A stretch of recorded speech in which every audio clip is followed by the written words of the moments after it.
the roll call. Okay.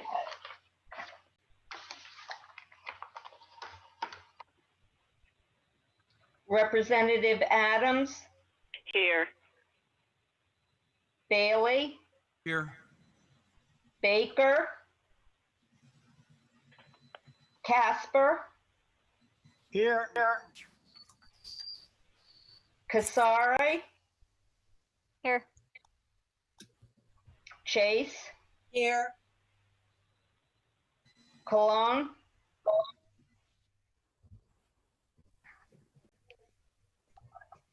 Crockett Hubbard, Here. Dean Shimbrough, Cecilia Fleming, Here. Fitzgerald, Here. Blacks, Here. Ortner, Here. Foster, Here. Brickman, Here. Gauthier David, Here. Gauthier Lauren, Here. Gustafson, Here.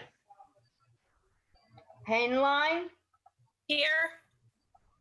Hanscom, Here. Jones, Here. Katowski, She's done. Lambert, She's Is done. Katowski here? Done. Pardon me? Here. Here. Okay. Thank you. Luck, Here. Mello Miller, Here. Merritt, Perry, Powers Kristen, Powers Sean, Richards,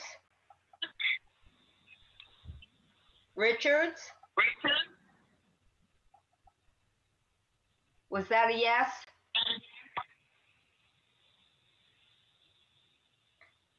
Can I come up here? Rusk, Here. Here. oh, Jill. Here. Starkley, Stevenson, Here. Thomas, Here. Washington, Watson. Yeah, I'm here. Oh, okay. Watson's here. Wells, Here. Whitehouse, Here. Whitney, Moderator Eben, Here. and Jason Rusk. Here. Excuse me, Kate Richards is here as well. I just joined. Thanks, Kate. All righty. Okay, so we have 31. So we have a quorum. Thank you. And you got Representative Watson, right? Yes, yep.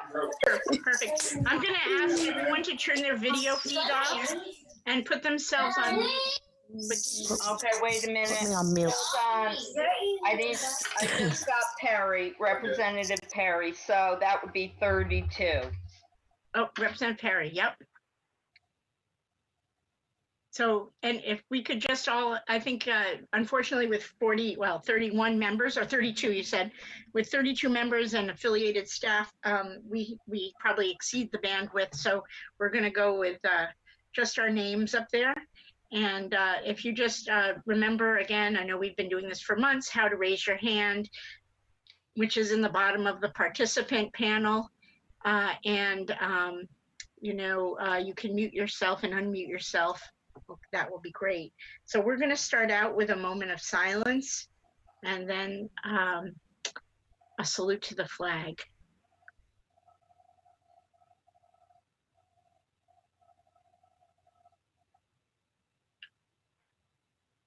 Thank you.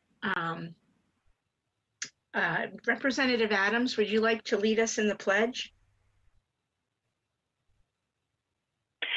I pledge allegiance to the flag The flag United of of the States of United America States of America America. and to the and to the republic Republic for which for it which it which it stands, stands, stands, one one nation, one nation, under under God, under God, indivisible, indivisible, liberty and liberty, justice. liberty, justice for all. justice for all. Thank you. I think we're really getting much better at this. The first item on our agenda is the approval of minutes from our August 12th meeting. Is there a motion? Gauthier motioned. Lauren Gauthier made a Second. motion, and a Adam second. seconded by Representative Adams. Thank you both for announcing your names. I appreciate it. Is there any discussion on the minutes? Yes, Bailey has. Representative Bailey is here, so I believe we're at 33. Is that correct, Dawn?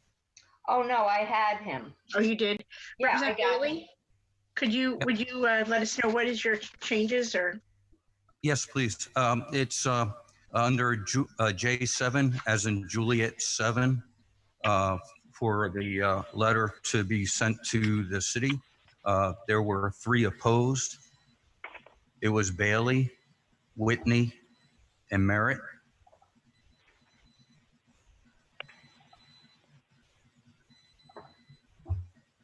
That's All for right.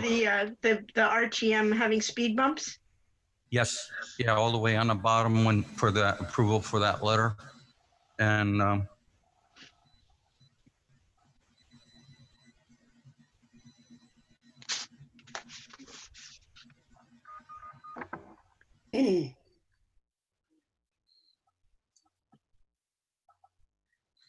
Are you sure, Representative Bailey, that you're not referring to the Fitch High School liaison?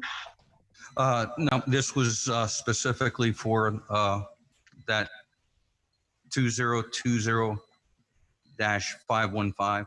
Okay, thank you. Merritt, welcome. Bailey, and Whitney. Are any of those members here? I don't know. No, if they are, I'd like it if you guys could confirm. Dawn, could you check that on the tape perhaps? Yep, I can Thank do you. that. And No, keep going. and just a small one under J11, Juliet 11, near the bottom it says the title moderator, but it's missing the R at the end. Yeah, thank you. I just noticed that too. Thank you very much. You're welcome. I had changes as well, which I wanted on page 2 under the monthly briefing. I had asked Mr. Zagami for information on the purchase or lease of property associated with the installation of the Groton sale and how that purchase or lease is being funded.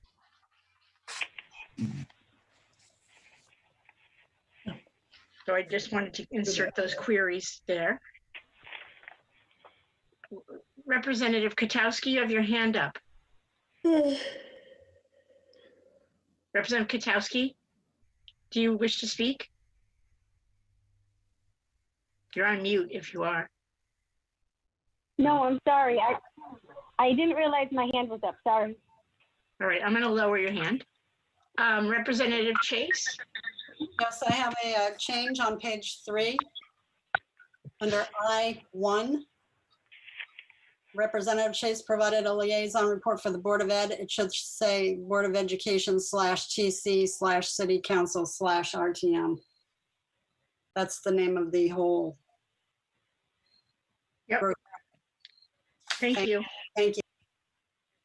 Was there someone else who had a hand up? No. Nope. All right, seeing none, no more changes to the minutes. We have a motion on the floor to accept the minutes of September 9th, made by Representative L. Gauthier and seconded by Representative Adams. All in favor of accepting those minutes as amended, please say aye. Aye. Aye. Any opposed?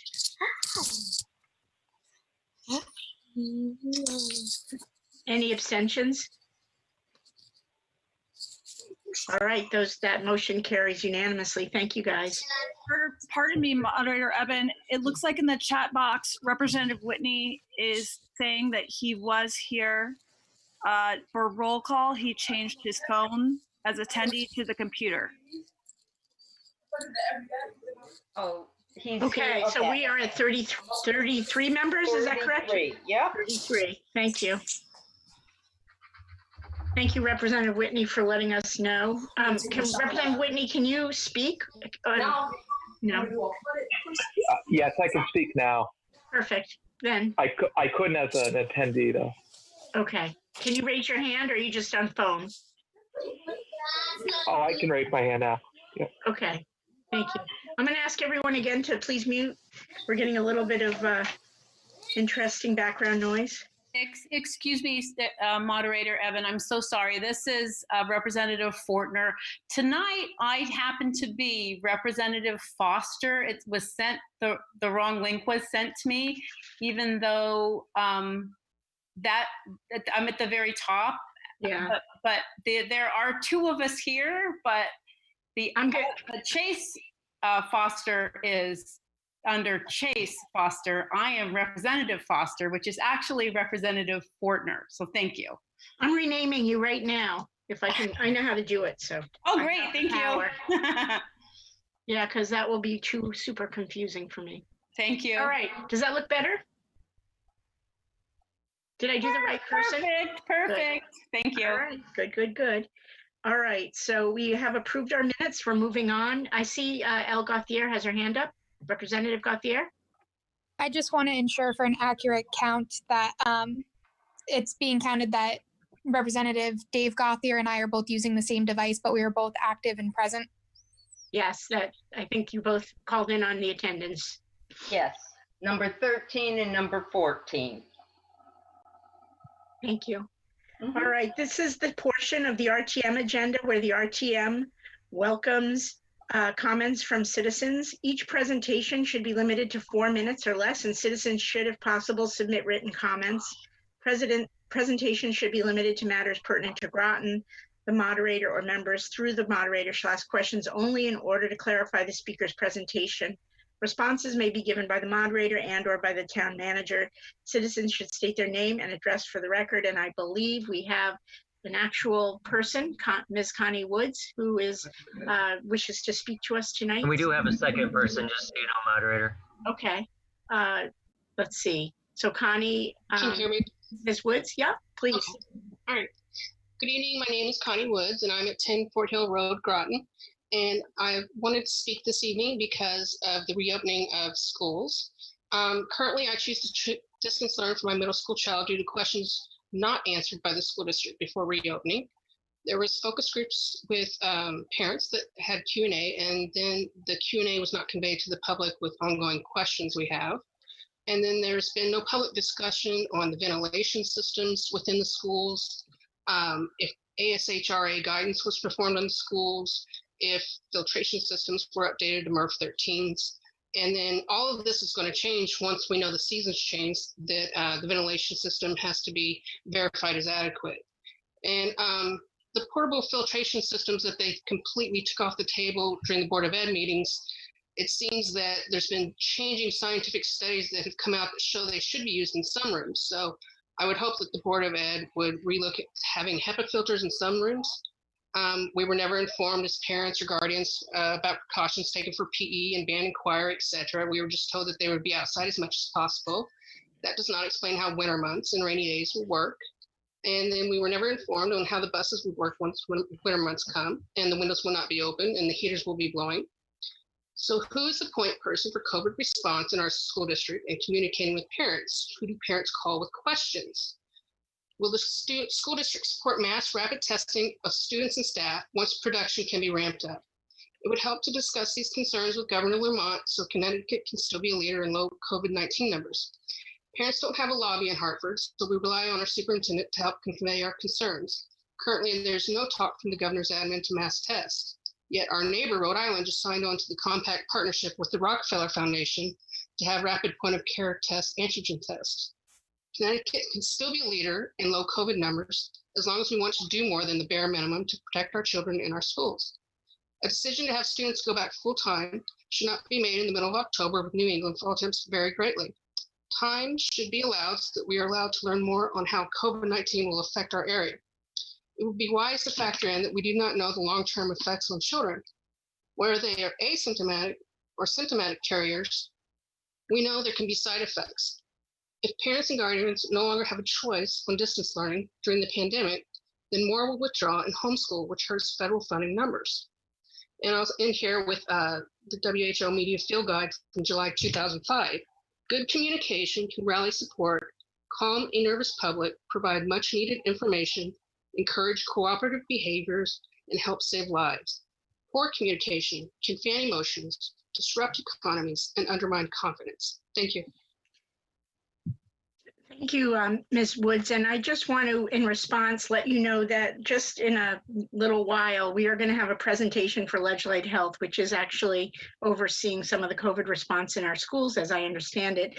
And so Kris Magnussen is going to hopefully address some of those questions. So please keep listening, okay? Thank you. Thank you. Is there anyone else who wishes to speak? Moderator Eben, I had a point of clarification for Ms. Woods. Sure. Ms. Woods, this is Representative Mello Miller. I was curious if you would please, or if Moderator Eben would allow Ms. Woods to email her comments as well to RTM members, if that's possible, so we could look into more what she's speaking about. Thank you, Representative Mello Miller. That sounds like a good idea. Ms. Woods, if you're able to email the town clerk or myself those comments, we can include them in the minutes and also distribute them to members. No problem. Thank you. Is there anyone else who wishes to speak? Madam Moderator, we have J.C. Ambois on the line. J.C. Ambois, please speak.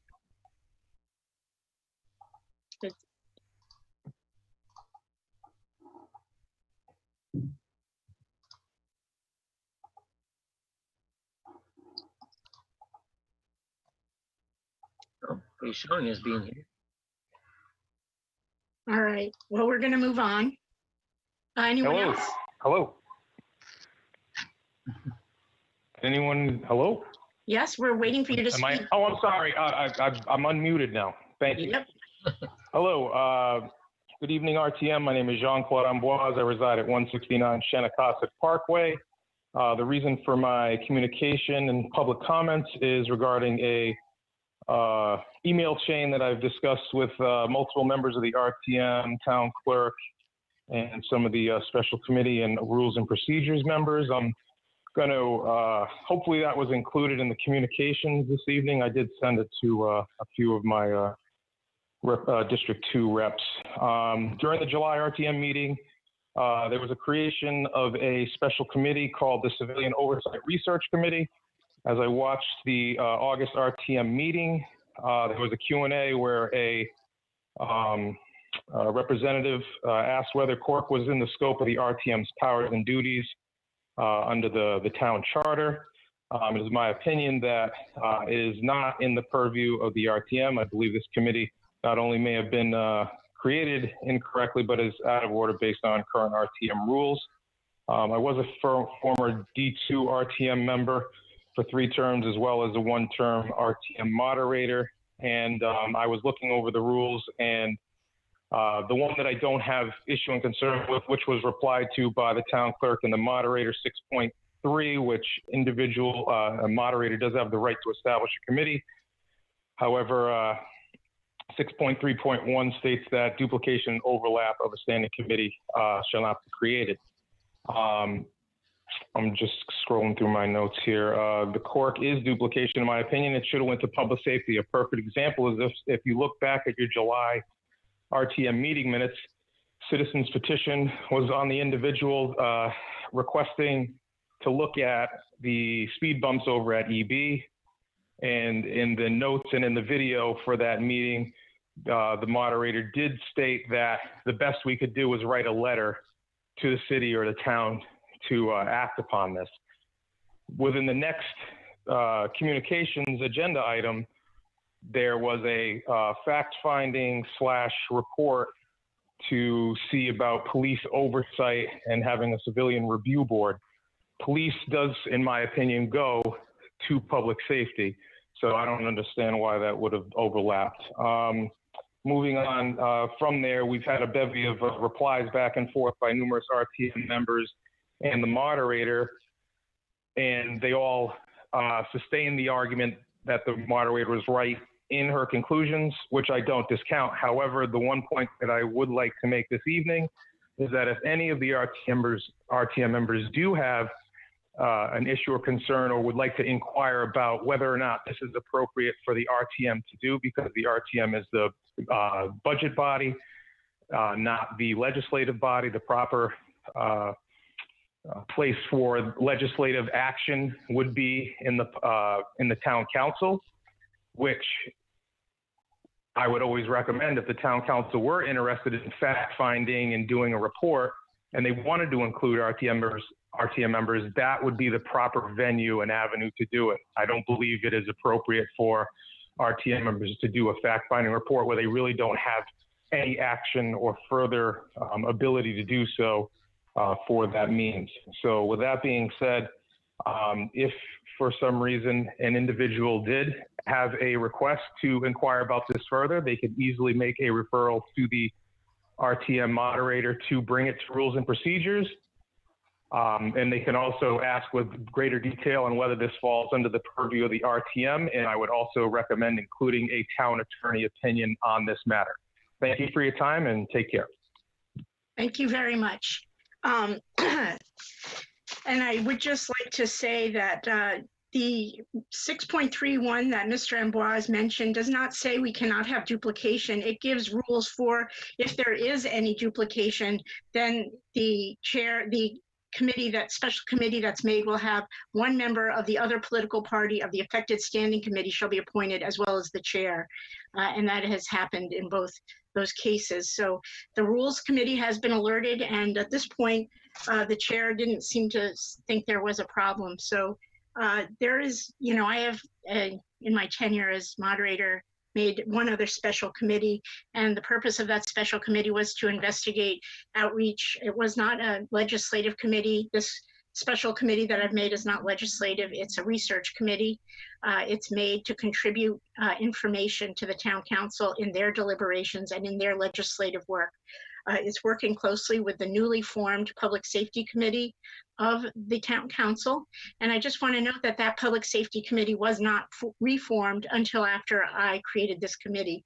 And it was that lack of kind of an area for this work to occur, which was the reason behind my creation of that special committee. But thank you, Mr. Amboise. Is there any other citizens' petitions?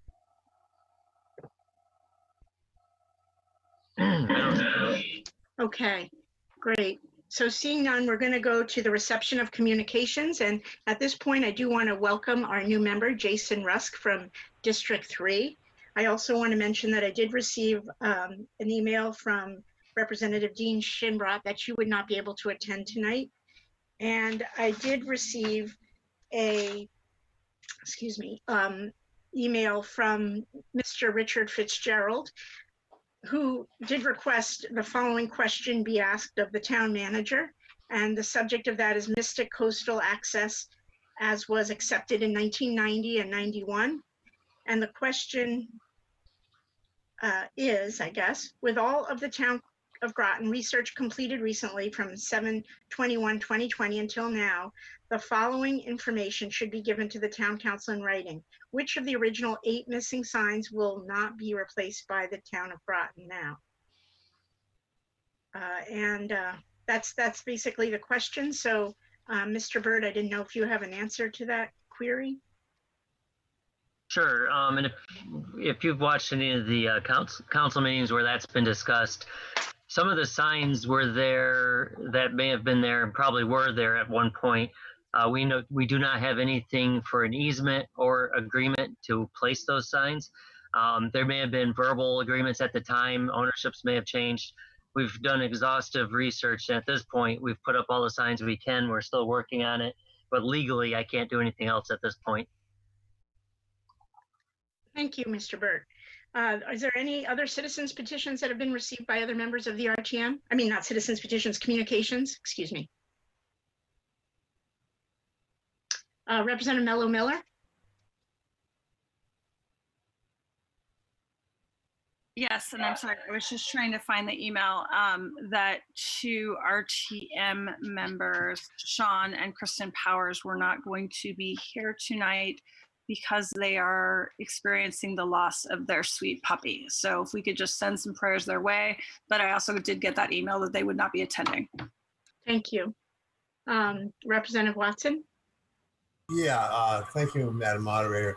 Mr. Burt, you might want to call Eunice Sutphin about the coastal access signs. Those signs were put in the early 90s with a state grant. And she was on the town council, and it was in her committee when that was done, as to why they were placed and where they were placed. I think Eunice is still on our wetlands commission, but I'm not sure. But she may remember. I do remember back when we did that. Thank you. Thank you. Any other communications to be relayed? No? Seeing none, Mr. Burt, would you give us your report? Please. Sure. And just so everyone knows, I'll be sending out a written or digital version of this in the morning, so everyone should get a copy tomorrow. Financials for September 9th. Preliminary fund balance as of June 30th, 2020 is approximately 27 million, which is 21% of the FYE 2020 general fund adopted budget. The general contingency budget for 21 was appropriated at 350,000, which it still stands. The capital reserve fund balance as of June 30th, 2020 is estimated at 1 million. And as you know, it may or may not know, there is a request from the council it's from the schools to the council, now to the RTM for 12,500. So that's out there to be discussed at some point. Just a quick thing, the Economic Development Commission and Planning Department had masks made with the Explore More logo on them, and EDC members have been distributing them to different businesses around town, as well as some uniform signage that people can place in their windows so that people are coming to different businesses will always see the same message about wearing their masks. Diversity Committee, the first kind of more public training is tomorrow. Belonging, Equity, Diversity, and Inclusion is the topic for tomorrow, which will include town employees, officials, and community members. As of last I heard a couple of days ago, there were over 60 people registered to participate in that one. And they have added 3 nighttime slots for November and December. Each one of those is a different training, but November 12th, December 7th, and December 10th. Those will be from 6 p.m. to 9 p.m. And probably a lot of you should have got an email today from Jessica Patterson with a link to sign up for that. If not, the link will be on my report. Human Services, the Groton Food Locker was selected by the local Big Y as the benefiting nonprofit in the community bag program in October.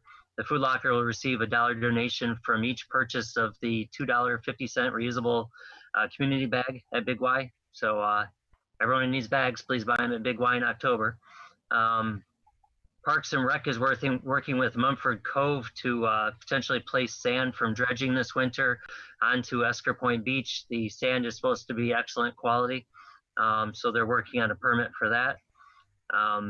Community Center is going to have a limited reopening this weekend with very limited class sizes, pre-screening, cleaning between classes, that type of thing, and encouraging parents whose children are 10 or over to not come in with them. Senior Center, they're continuing their grab-and-go meals, outdoor activities. Some outdoor activities will be starting soon. They can't fully reopen, though, until the governor goes into phase 3, so they're pretty limited on what they can do. Let's see, library Dropbox opened this week, so that was one of the things I heard the most about from people, is wondering when the Dropbox would be available. Nautilus Dock, I don't know if everybody's familiar with the Nautilus Dock.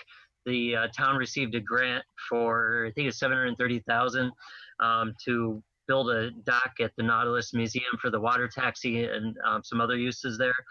The Navy originally bid that out, but there's some add-on costs when the Navy does bidding, and it came in quite a bit over bid. So now the town has put out the bid, which is bids are due on October 8th. So hopefully they will be in line with the funding. The Human Services, as you may or may not know, they're open. They've been only open by appointment, but they are open now from 8:30 to 12:30 for voter registration in anticipation for the November election.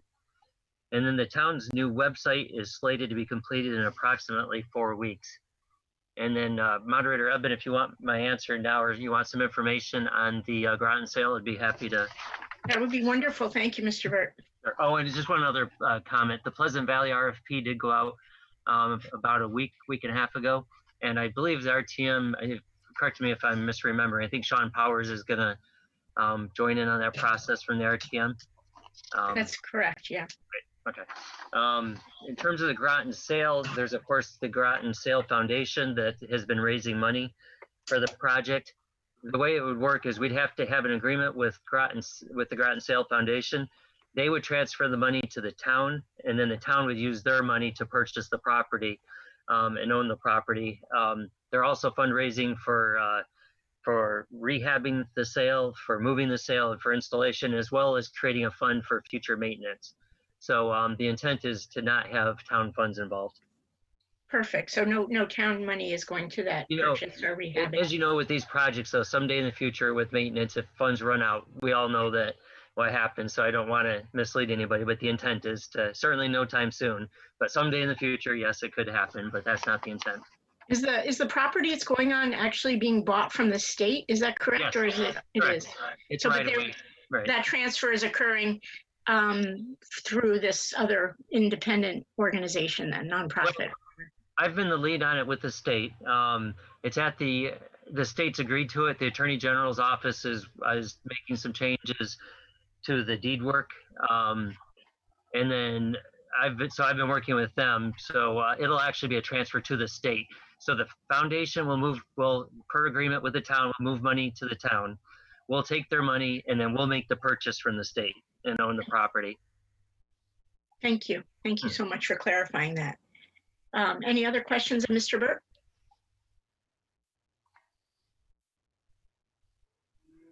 And again, I will send this out tomorrow to everybody in the morning. Thank you. Thank you. And once again, I urge the RTM members to take advantage of these DEI trainings. And my understanding is hopefully some of them will be set at a time when people who work will be able to attend. And so I don't see any hands. Oh, Representative Whitney. Yes, thank you. I just have a quick question for Town Manager Burt about the reopening of the community center.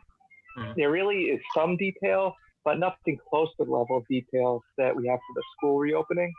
And I wanted to know if there's anything to be done about ventilation in there and other things. There's just not much detail available to the public right now. Right. In terms of the community center, you know that's an older building. There's really nothing that can be done about the ventilation system. And, parents will have to decide if they feel comfortable. Like I said, it's going to be very limited class sizes, though. So, they'll keep their distance and wear masks, that type of thing. But I'll ask Mark Barry, if he has anything else to add. And I'll shoot that out in the morning when I hear from him. Thank you. Representative Mello Miller. Thank you. Mr. Burt, was Ledgelight consulted in regards to opening up the community center, and did you work together with them to decide on how to go about that? Mark Barry indicated that he did, and I don't know which person he worked with there. Do you know? Maybe Kris Magnussen might know something. Do you know the approximate, what the sizes of the classes are going to be, and if social distancing is going to, what policies are going to be in place? Like I said, I'll ask Mark and I'll send that out to you. Okay, thank you. Sure. Thank you. And actually, we do have a member of Ledgelight Health, Kris Magnussen, who's going to, give us a brief overview. So she may be able to answer some of your questions, Representative Mello Miller. Is it fine to segue to Ms. Magnussen? Fine with me. Okay, thank you. Kris, are you able to speak? Can you hear me? Yes, thank you. Good. It's strange looking at a black screen. Yes. So thank you for having me. So I do communicable disease prevention and public health emergency preparedness. So I can't really answer your questions as far as the community center. That probably is something Steve Mansfield could do, but unfortunately he can't be here tonight as his father's dying. So I just wanted to sort of bring you up to date with what's been happening. I assume Steve has been meeting with you at times. So we've had a little bit of a reprieve with our cases, contact tracing. We've had over 950 cases since the beginning with COVID. And for the past few weeks, we've really had low numbers, about 5, but we've seen an increase, 18 last week. And unfortunately, it's due to people that have been traveling. One case actually went to Sturgis, but a lot of the folks have been on vacation and have returned from hot states. So unfortunately, we are seeing our cases go up. Some of the cases going up that you'll see are due to the colleges, to the students returning. All the colleges have great plans in place, have been quarantining the students.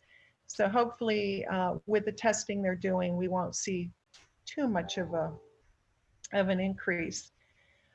We've done contact tracing on all of our cases, and we use a state program now that's taken us a while to get used to. We have some of our Medical Reserve Corps volunteers assisting with that. We're notified that we are going to be getting funding over the next 30 months of $860,000 that will go towards hiring some contact tracers as well as some team leads. At this point, it's been sort of Mary, the other nurse, myself, and a few volunteers. So in anticipation of, fall coming, COVID, flu, and the second wave, this will help us to really stay on top, because it's really reaching out to the cases, finding out who their contacts are, and putting them in quarantine that's going to help stop the transmission. I had a lot of questions that were sent to me about the schools, and we've worked very closely with the schools. And every week there are meetings with the Department of Public Health, local health, and the school superintendents. And, it's been difficult, and I give a lot of credit to the schools. There's still a lot that we don't know. There's a lot of questions that are still unanswered. We've met with the school nurses, we work with them, and we have continuous communication with them. And so when they have concerns about possible cases with students or staff, they call us immediately, and we work together to ensure that the student or staff person goes into isolation and we start contact tracing. We've had a few situations with staff and students being sent home. So far, we haven't heard of any results. We do recommend testing. We did up a decision tree, sort of a matrix to make it easy for the schools to determine what to do, and that's what's difficult. And it's based on the addendum that was sent out by the Department of Education along with the Department of Public Health. And so any student that there are 20 symptoms for COVID, but the Department of Public Health and Department of Education kind of picked the top 10. And the school nurse will make the determination based on their assessment what students to be sending home. And then they'll be given directions as to what to do. The parents will be given directions what to do. If the child has been a close contact of a case, they have to stay home, they have to be tested. If the child went home with symptoms that are COVID related, and that's what's going to be very difficult once the flu season starts and norovirus season, which we see typically in the fall, then the recommendations will be to reach out to the pediatrician, to their medical provider. Testing may be warranted, and then, or there may be an alternate diagnosis, and then the child can return as long as they have a note with an alternate diagnosis. Otherwise, we'll be working with them on what to do if they test positive. And if they're negative tests, then they can return to school with a copy of that negative test. So this is all new for everybody. It's going to take time, but we're working closely with all of the schools in our district. And we certainly have been on the phone with them a lot, and that's fine. We'd rather work with the issues as they come up and then rather than later on. There were some questions about community education. We've certainly been working with a lot of our community partners since March, trying to do education. It's really difficult since with social distancing. So we have to sort of work, we've worked with the schools, long-term care, senior center. And so unfortunately, a lot of that is done over Zoom, but we certainly have been doing different educational materials that we've been sending out and certainly can be found on our website. We are strongly encouraging flu vaccinations, and every year we do a free flu drive-through. Last year we did it in Groton. This year we're going to be doing it at Waterford High School. And then in November, December, we are hoping that we're going to get 500 free flu doses from the CDC. And so we'll be doing drive-throughs then, or, going out to homes. Sometimes we do that for those that aren't able to get out. So the other thing that we're working on is COVID vaccinations. We've been told to get ready. I don't think, in all honesty, that we're going to see anything until maybe December or after the new year. And the doses will be coming out 100 doses at a time. There's a lot of concern because they'll be frozen. So there's a lot of logistics to work on, but we've started working on how we're going to be administering those doses. The initial doses will be going to the critical infrastructures workers such as first responders, and then those at highest risk, and then eventually when more doses come out, the general public, there'll be drive-throughs. So there's a lot that ahead that we're working on. There's a lot that's unknown. Every day we learn new things. Bear with us. As far as ventilation in the schools, I know that was one of the questions with the HEPA filters. I can't really answer that, to be honest with you. I know that the schools have been working with the Department of Education, and that their maintenance certainly have been receiving some guidance, but I'm sorry, I can't answer that for the Groton schools, what's being done at this point. Maybe the superintendent can answer that certainly better than I can. I'm sure there are a lot of questions, so I'm happy to take them.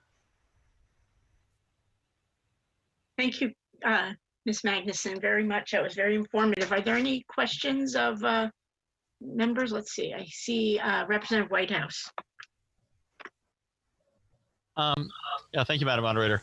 So my main question, I have a number of questions, but my main question is about rapid testing and what's being done to make sure we get it. Because I took my... okay. Yeah, so, sure. Are you talking about rapid testing in schools? Well, so my concern is that my daughter had what we think was allergies, but I took her for a test, and they said, well, they say 5 days, but expect 9 to hear back. And apparently some places are 9 days, some places are 2 days. So when we're just sending people home and saying, oh, go to your doctor when you can, it could be 3 or 4 days to like get a test and 9 days to get a response, in which case it could have burned through a whole school by that time. So what are we doing to make sure we actually have some actionable intelligence to respond to?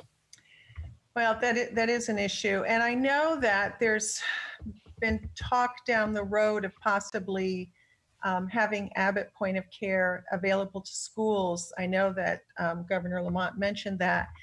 I don't know where we're at with that. That question was asked today. So hopefully down the road, that might be something available to the schools. I know that Lawrence Memorial has been pretty good with about 24-hour turnaround. And then I'm not sure about CVS, some of them that go through Quest, but that has been an issue with time. And we're certainly aware of that. I wish I had a good answer for you. So given that, I mean, like when I went to get, I didn't know where to go. So I said, well, I'll go to the urgent care place near us, having no idea that it was, I apparently shipped it to Mars to get their responses. Yeah. Would you be able to provide guidance to parents when you send a kid home of these are the places to get a quick response? Yes. Yeah, we can. And we're actually working on that as to, reaching out to the different places, because we are hearing some are faster than others. I know that they're all working hard to get the results back faster. So far, I have found that because Westerly Hospital has the machine that can do so many tests a day quickly, that L&M Hospital, if possible, you can get an appointment at their drive-through. That's been pretty fast. Community Health Center has one, and you don't have to be a client there. That's improving. Yeah, that's something that we can that we're working on, because that is a big issue. And Okay. You're absolutely right. Yeah, I'd just like to make sure we're sending someone home, we're telling them go here to get a test, not go figure it out yourself when you can, if you can. Yeah. So actually, that's one of the things that we're working on. We have a letter that we've sent out to the schools that they can give when a student is sent home, but we realize that we need not just to say call 211, although they do really have the more up-to-date locations, but we also want to make sure that they're going to having the correct test. Mm-hmm. We want to make sure they're having the PCR test. And if they have symptoms, then sometimes that point of care, that very quick test that can be done 30 minutes, should be okay. But if a person really doesn't have symptoms per se, that's not the best test. So that's definitely something that we're working on, and you're absolutely right. And this is a big concern of the schools and everybody, is that, by the time they get the test results back, their isolation or their quarantine would be over. So bear with us. We're trying to work on that. It is an issue. Thank you. Representative Mello Miller. Thank you. First of all, thank you so much for joining us tonight. I know it's late, and we really appreciate your input. To piggyback off of Representative Whitehouse's question, can you just repeat? You said there have been a few students and teachers sent home already. Is that correct? Did I hear you correctly? Not necessarily in Groton. We have, we cover 10 towns. And so we've had calls from schools where, children have been sent home. I think a few staff have gone home. We've not heard back about any tests, or we've not heard back from anybody with any concerns. So this just happened, I think it was today and then yesterday. So can you walk me through, I'm a parent, I have 2 children in Groton schools, just walk me through. So if someone has symptoms and while they're waiting for that test, is that cohort notified even if there isn't a positive yet? Are people in that area notified? Or only if there's a positive? Yeah, no, only if there's a positive. So the other thing that we have to sort of keep in mind too, and this is what we talk about the school nurses is that our rates are very low right now. So the chances are of somebody, especially a child who hasn't traveled or been too many places, locally, their chances of, with their symptoms being positive are pretty low. So, if the parent really feels strongly that their child every year gets, allergies, and that's what the runny nose and the sneezing and, maybe a little bit of a temperature, then talk to the medical provider. Maybe they're used to seeing the child every year at this time. They may feel strongly that, listen, there's not much COVID in the area and they have allergies, and, they may feel strongly and, send them back.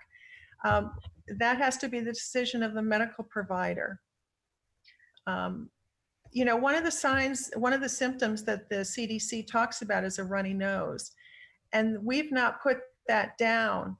The Department of Public Health and Education has put that down sort of as a supplementary symptom. It hasn't put it down as one of the main symptoms, because everybody at one time or another gets a runny nose. It doesn't mean we have COVID at this point. That may change later if we're hit hard with COVID. That may change. So are you, so I'm sorry, just so I hear you right. So you're saying that until a positive comes back, that people around the cohort won't be notified. But right. Because of where we are in terms of numbers, I'm just trying to make sure I understand you. But let's say our numbers go up. Is there a number in your head that you have, a baseline of when that perhaps will change, when cohorts will be notified if a student or teacher or someone there has symptoms? Do you have a number in your brain, or you can say yes or no, but Sure. Well, so every week, the Department of Public Health, and anybody can look at it. It's under Connecticut COVID data, I think. Every week, they'll post what the positivity rate is, the incident rates. So there's a number of things that we would look at. We would look at, how many positives out of the number of people tested, which is the positivity rate. How many cases do we have? How many deaths have we had? Hospitalizations? Those are all the things that we would take into account as trying to determine whether a class, a cohort should be sent home for 2 weeks. A lot of it would depend on, there's a lot of things that we would look at. We would have to look at the size of the classroom, the ventilation, their ages, talk to the teacher. Does everybody keep their mask on? Do they pretty much sit in the same seats? It may be that those seated around that student may be the only ones that have to quarantine. So there are a lot of things that go into it. So not necessarily would we, if one child is sick in a class, would we send everybody home? Again, it sort of depends on, the age. If it's a group of, kindergarten kids that are all over the place and touching everything, that might be a different story than a 7th grade class. So there are a lot of things that we have to look at before we make a decision to send people home or to close a school. Okay, thank you so much. I appreciate you answering my questions. Thank you. Representative Cassiere? Thank you, Madam Moderator. My question for you, Ms. Magnussen, I've seen this is just kind of clarify from the first question. I've seen a lot of articles in the past couple of days about a lack of pediatric testing. I was just wondering if that's an issue for our area and if you're aware of any places that are not testing pediatrics. I've not heard of any place that's not testing, and we certainly get results. I just got results on a 2-year-old, so it's certainly being done. So I'm not aware of any issues locally. Thank you so much. Thank you. Representative Gustafson? Thank you, Madam Moderator. Ms. Magnussen, I just had a quick question. Just want to confirm I'm reading the charts correctly. Looks like there were 18 new cases in the district. last week, and if I compare that to the previous week, it looks like only one was in the town of Groton. Is that correct? I don't have it in front of me, but if that's what it says, I don't think we've had many. Yeah, I just wanted to get the point across. It doesn't seem like there's too many cases within a town of Groton borders. That's No, we've been pretty low for the past 3 weeks. Yeah. It's only starting to go up. And then also too, some of those numbers sometimes are long-term care residents who are, they're not out in the community, they're isolated in their facility, but we still count them in our numbers. Okay, thanks. Thank you. Representative Casper? Thank you, Madam Moderator. I had a question about sewage sampling and testing as a way to give advance warning of a possible increase. I know other communities that I'm familiar with have done that, and they're even looking at isolating the school from so that they can test that separately. What's your take on that? So Yale is testing New London and Norwich at this point as part of their study. We know that certainly it can be in feces, and this is why it's so important. This sounds kind of strange, but this is why it's so important that when somebody does have COVID, that they have a separate bathroom, or as I educate the family, then please just make sure that you put the seat down and you try to turn your head, have your mask on when you flush, because we know it aerosolizes, because we know it ends up in the feces. So that's why they're finding that oftentimes with these tests of sewage, that they can predict when the numbers are going up and there could be an outbreak. Thank you. Representative Fortner? Thank you, Moderator Eben. Hi, Kris. It's Cindy Fortner. Make it an easy question, Cindy. It's past time. Yeah, I know. There's some tough ones, huh?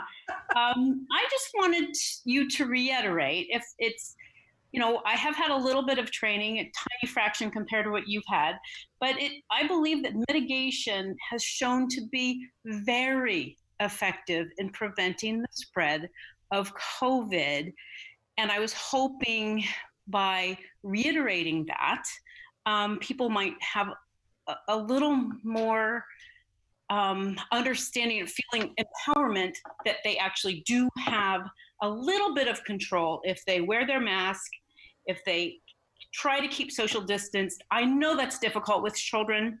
I understand that, being a mother of 4, but also the washing of hands, not sharing food items, when we're talking about children. But mitigation has been very, very effective, and therefore we have a little more control, I think, sometimes than we might ordinarily believe. Do you believe that to be true, or am I just being too much? Oh, no. You obviously haven't seen my Facebook postings, so I just, it works. And when I interview people who have COVID, I would say probably 3/4 of the time, they admit that they didn't social distance or wear their mask. Okay. So it does work. I mean, I think we've all suffered and our economy has taken a downturn, but it's worked. And it's, we see that with our numbers. I just spoke today to L&M Hospital. They don't have any COVID patients. I mean, we're doing really well. And it's because people, for the most part, are doing the right thing. But the other thing is, if people continue to do this, we'll see less flu cases, which is what, as long as they take their flu vaccine too, because Australia saw a real decrease in flu cases, and they attribute it to people social distancing, wearing masks, and washing hands. I'm also seeing, I get all the reportable diseases. I'm also seeing a lot less of staph infections. I'm seeing less of even sexually transmitted diseases. I'm seeing less because people are being careful. So it does make a big difference. It really does. Well, that's so excellent. You just are illustrating the silver lining, a tiny one. And thank you so much for all your hard work and all the hard work that Ledgelight is doing round the clock right now. We really appreciate it. Well, thanks so much. And thank you for being one of our volunteers. I appreciate it. You're welcome. Well, thank you, Ms. Magnuson. I think that's all the questions that we have, and I really appreciate you coming and speaking with us tonight. And I hope things go good with Steve's father. So anyway, thank you very much.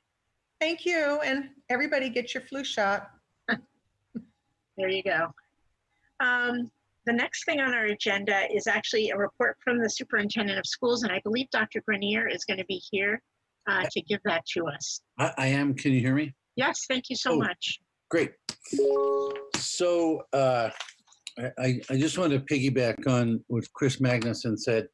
We have been working very carefully with Ledgelight, and I'm not just saying this because of the current situation, but they have been unbelievably responsive. When we have a concern, I pick up the phone, and within minutes, including on weekends, I get a response from either Kris or the head of Ledgelight, Steve Mansfield, or Mary Day, one of their epidemiologist experts. So it's been really terrific. But anyway, let me start with my report.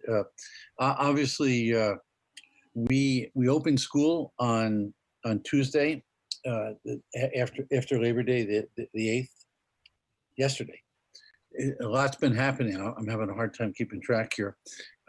We opened school in the hybrid model, meaning that the students typically come in, unless it's a 4-day week. Half of the students come in, cohort A students come in on Monday and Tuesday, and then the other half of the children who are attending in-person classes come in on Thursday and Friday.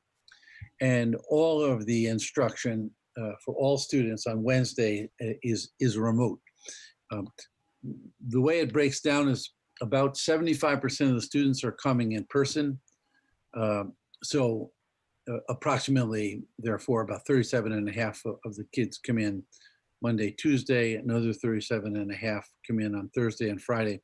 But the teachers are preparing lessons essentially for all students. So it's really a distance learning class with the added bonus of students like yesterday and today in front of the teachers. But it's actually been going. I've visited several classrooms. It's going extremely well. Of course, we're thrilled to see the students. The teachers have been reporting really great sense of energy and excitement of the children being back at school.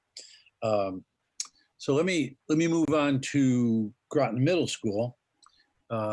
We have opened Groton Middle School. It is an amazing feat, and I'm actually the last thing I'm going to say. I'm going to invite the RTM members to a tour. I'll give you the details at the end of my comments, but we're hoping to provide you with a tour of the building.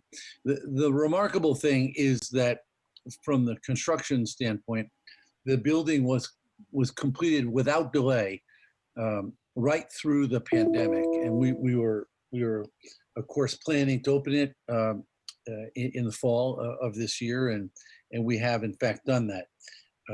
This week, the first week actually is going to be remote learning for the children, because we wanted to be sure they came in.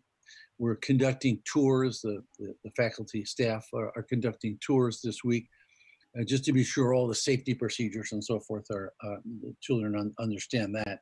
But the building is terrific, and you will, I hope, shortly see that.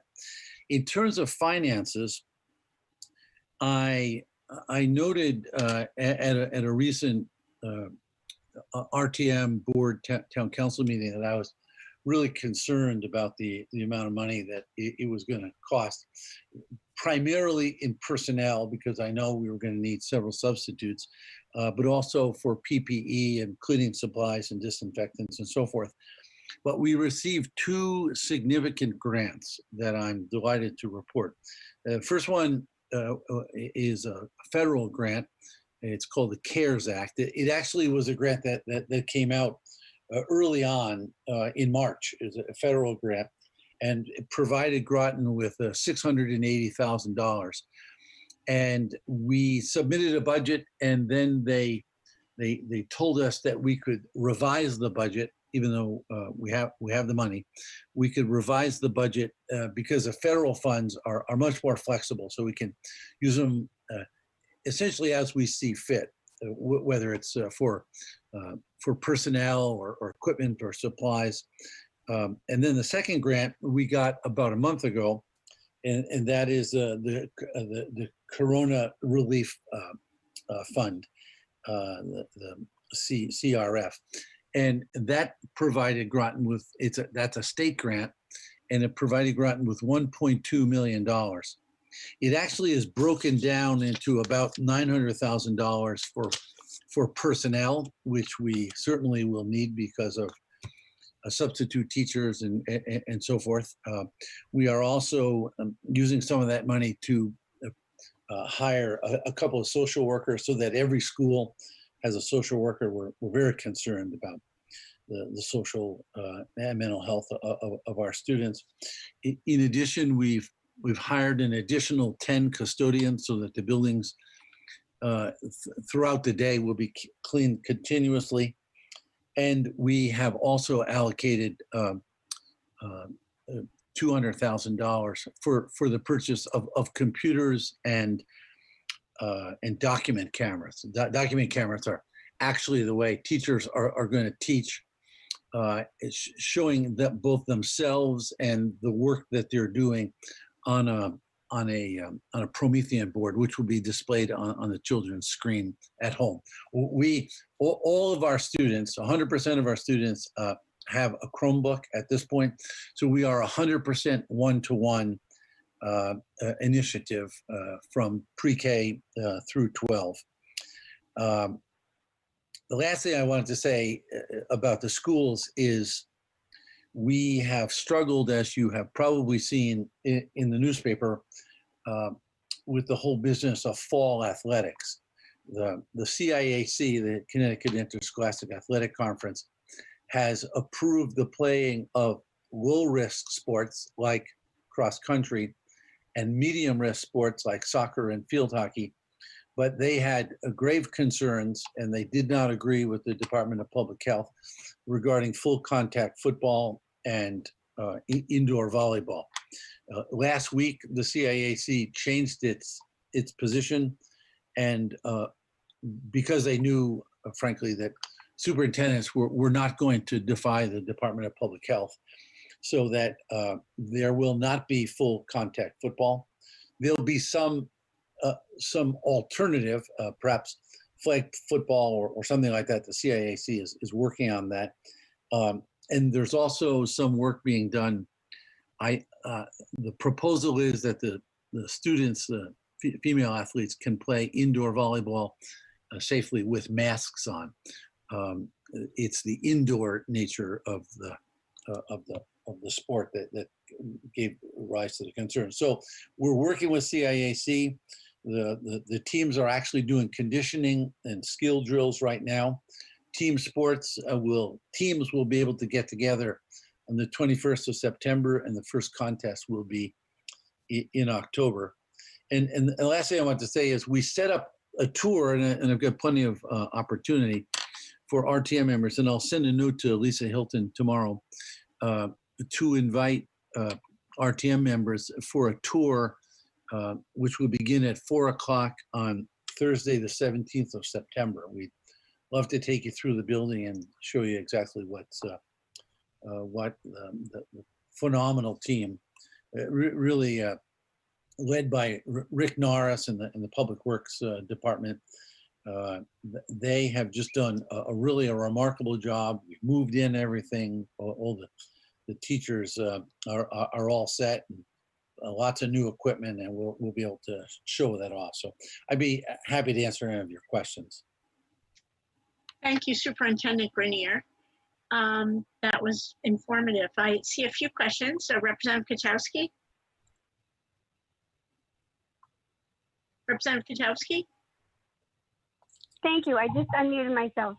My question is regarding the certificate of occupancy for the middle school. On Friday, September 4th, I got a few calls, so I tried to call the building official, and I couldn't get in touch with him, so I contacted Tom Santorina. He's the code enforcement official, to see if and when the certificate of occupancy was going to be issued for the middle school. He told me he was going to walk over to Rick Norris's office, which was right next door to him, and ask him. So he went and he asked Rick Norris, who is a project manager for the building project, and he got back on the phone and he said, this afternoon, meaning last Friday. I said, that's definite? And he said, yes. I said, I have to be sure because parents are calling to find out. He said, yes, that's definite, and please, you can repeat this. So I told the couple of parents that had called me, but afterwards, I found out that a letter was sent to the middle school parents on Thursday, so that would have been September 3rd, that the CO was already issued. So question one is, why the confusion on the issue date of the CO? And question two is the CO issued for all three buildings right now? Thank you. No, the only certificate of occupancy we have, it was issued, as Rick said, Friday afternoon, actually at noontime on Friday, September 4th. I actually wrote a letter, I think it was me, I wrote a letter to the parents on Thursday, and I indicated that that we had the go-ahead to occupy the building, but we had not, I did not say we had a certificate of occupancy. But we got it anyway. We got it on Friday, the 4th. And what about the other buildings? The elementary buildings? No, the gym.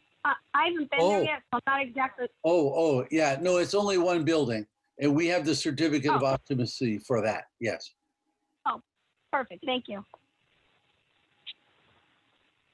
Thank you. Representative Flax. Thank you, Madam Moderator. Hi, Dr. Grenier. I just had a quick question about, you had mentioned about school sports, but about the after-school programs, and if there's any thought in the future for, like in the middle school, particularly about any after-school sports or activities for the children. Thanks. Yes, we have soccer and cross country, boys and girls soccer and cross country that will be competed this fall. Unfortunately, a lot of districts, I think we have like literally 4 games. A lot of districts have canceled their middle school sports.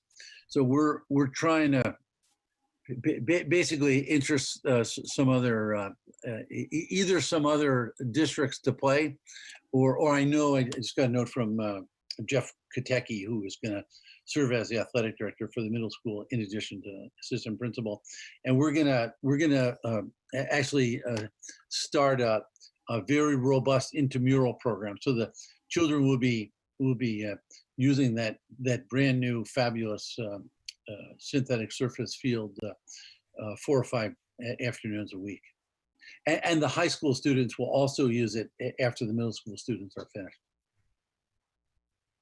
Thank you. Welcome. Thank you. Representative Miller.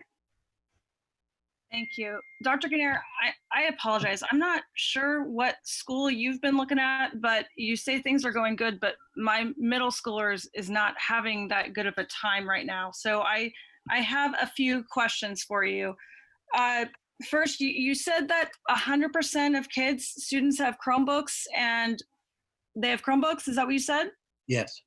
Okay, so I know for a fact that at Northeast Academy that my kindergartner, they are not available for kindergartners and first graders. Yeah, there are Chrome tablets that will be distributed.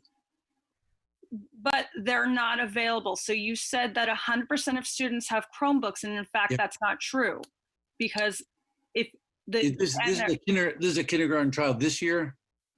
yes, kindergarten and first Yeah. grade. All right, I'll make sure. I believe we're going to just, I don't think we're starting the kindergarten until next week. I'll make sure that the children have them. From my understanding, when I heard to another Board of Ed member, was they will not be available until late October. So my Tablet. concern. Yes, that's true. Yes, for the tablets, but Yeah. you're saying that 100% of the students have the things they need at home, and that's not true. Because even for kids that are doing virtual, so if 75% of students are going in person, so 25% of students, and that's changing daily. If 25% of students, and you can break that down to kindergartners and first graders, then that means that a large portion of virtual kindergartners and first graders and hybrid do not have Chromebooks nor tablets. That's not my understanding of anyone except kindergarten. You're right. So if you could please follow up with the principals for the elementary schools for Butler and Northeast and Mary Morrison, et cetera, because we were, as parents, we have not been able to get answers on when we would have either Chromebooks or tablets. Yeah, I understand. I'll look into it. Thank you. So second of all, I was curious, what you said that the CO has been done for the one building. Can you tell me, are children able to use the gym and the music area right now? No, not due to COVID. That's all going to be outside in much larger space. My understanding, and I spoke to a gym teacher at Groton Middle School today, is that they cannot have classes right now because the gym is not finished. Oh, yeah, the gym floor is being completed and the bleachers will be put in, but they'll be able to use the gym in foul weather. So, but right now, my daughter is assigned to gym, but her gym teacher says that he doesn't have a schedule because they don't have schedules for any of the PE classes because there is no facility. That's not my understanding, but I'll check. Thank you. Okay, and then also including, there's the music room for orchestra and band, they said will not be finished for another month. So is that part of the same certificate of occupancy?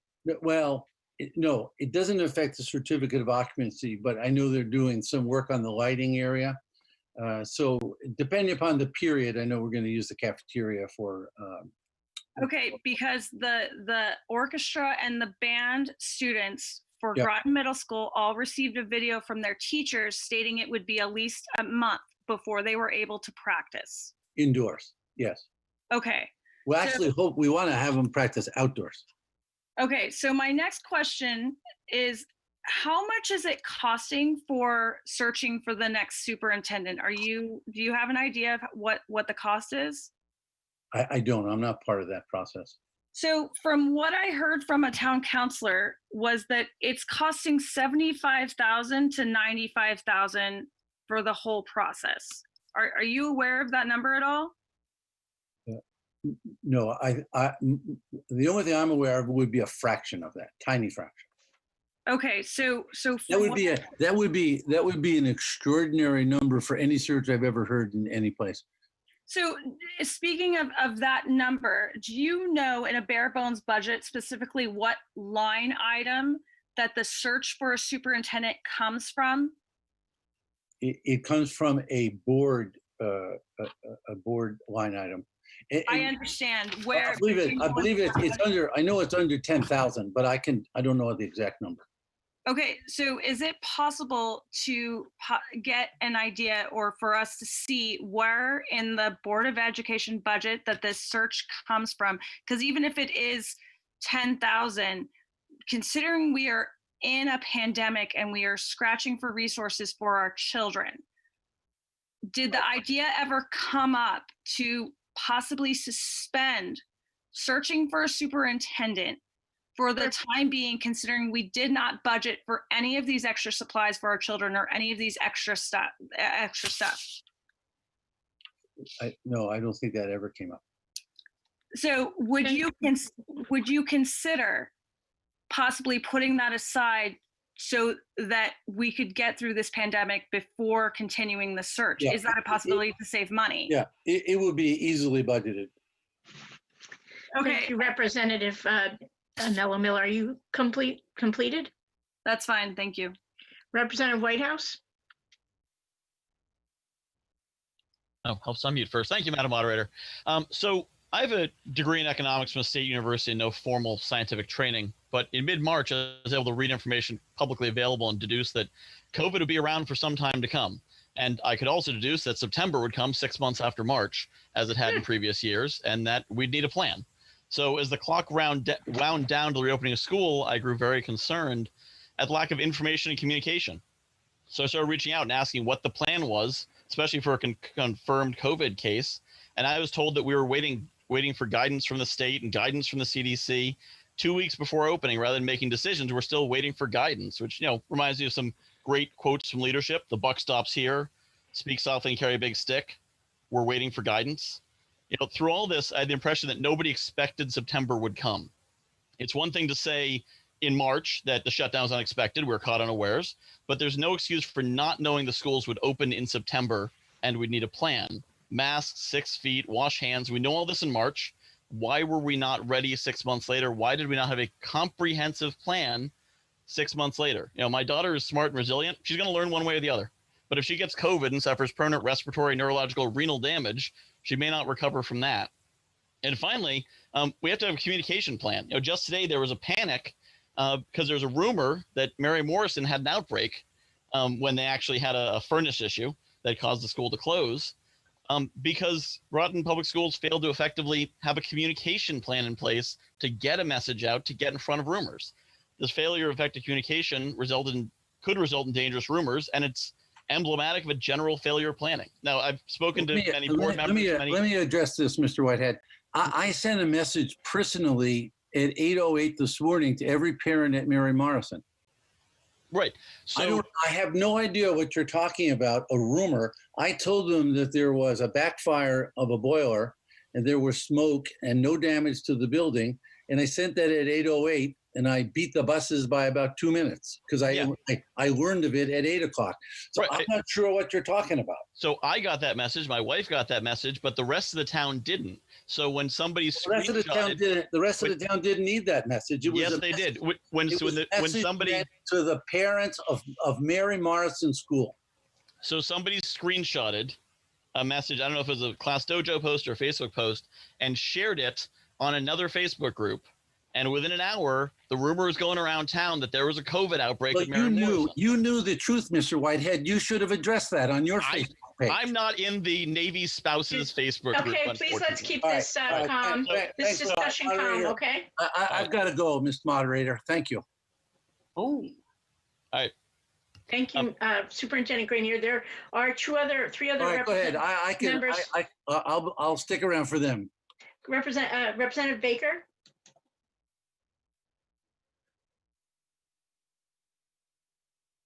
Representative Baker? Can you hear me? Yes, we can. Okay, I just wanted to give a good comment for Dr. Grenier, and thank you very much, Madam Moderator. I live in Mystic over here on Clipper Court, and I was talking to a youngster this afternoon who will be going to the middle school. And she said they took their tour of the middle school today. And I said, how was it? And she said that it was going to be the most awesome school that she had ever seen.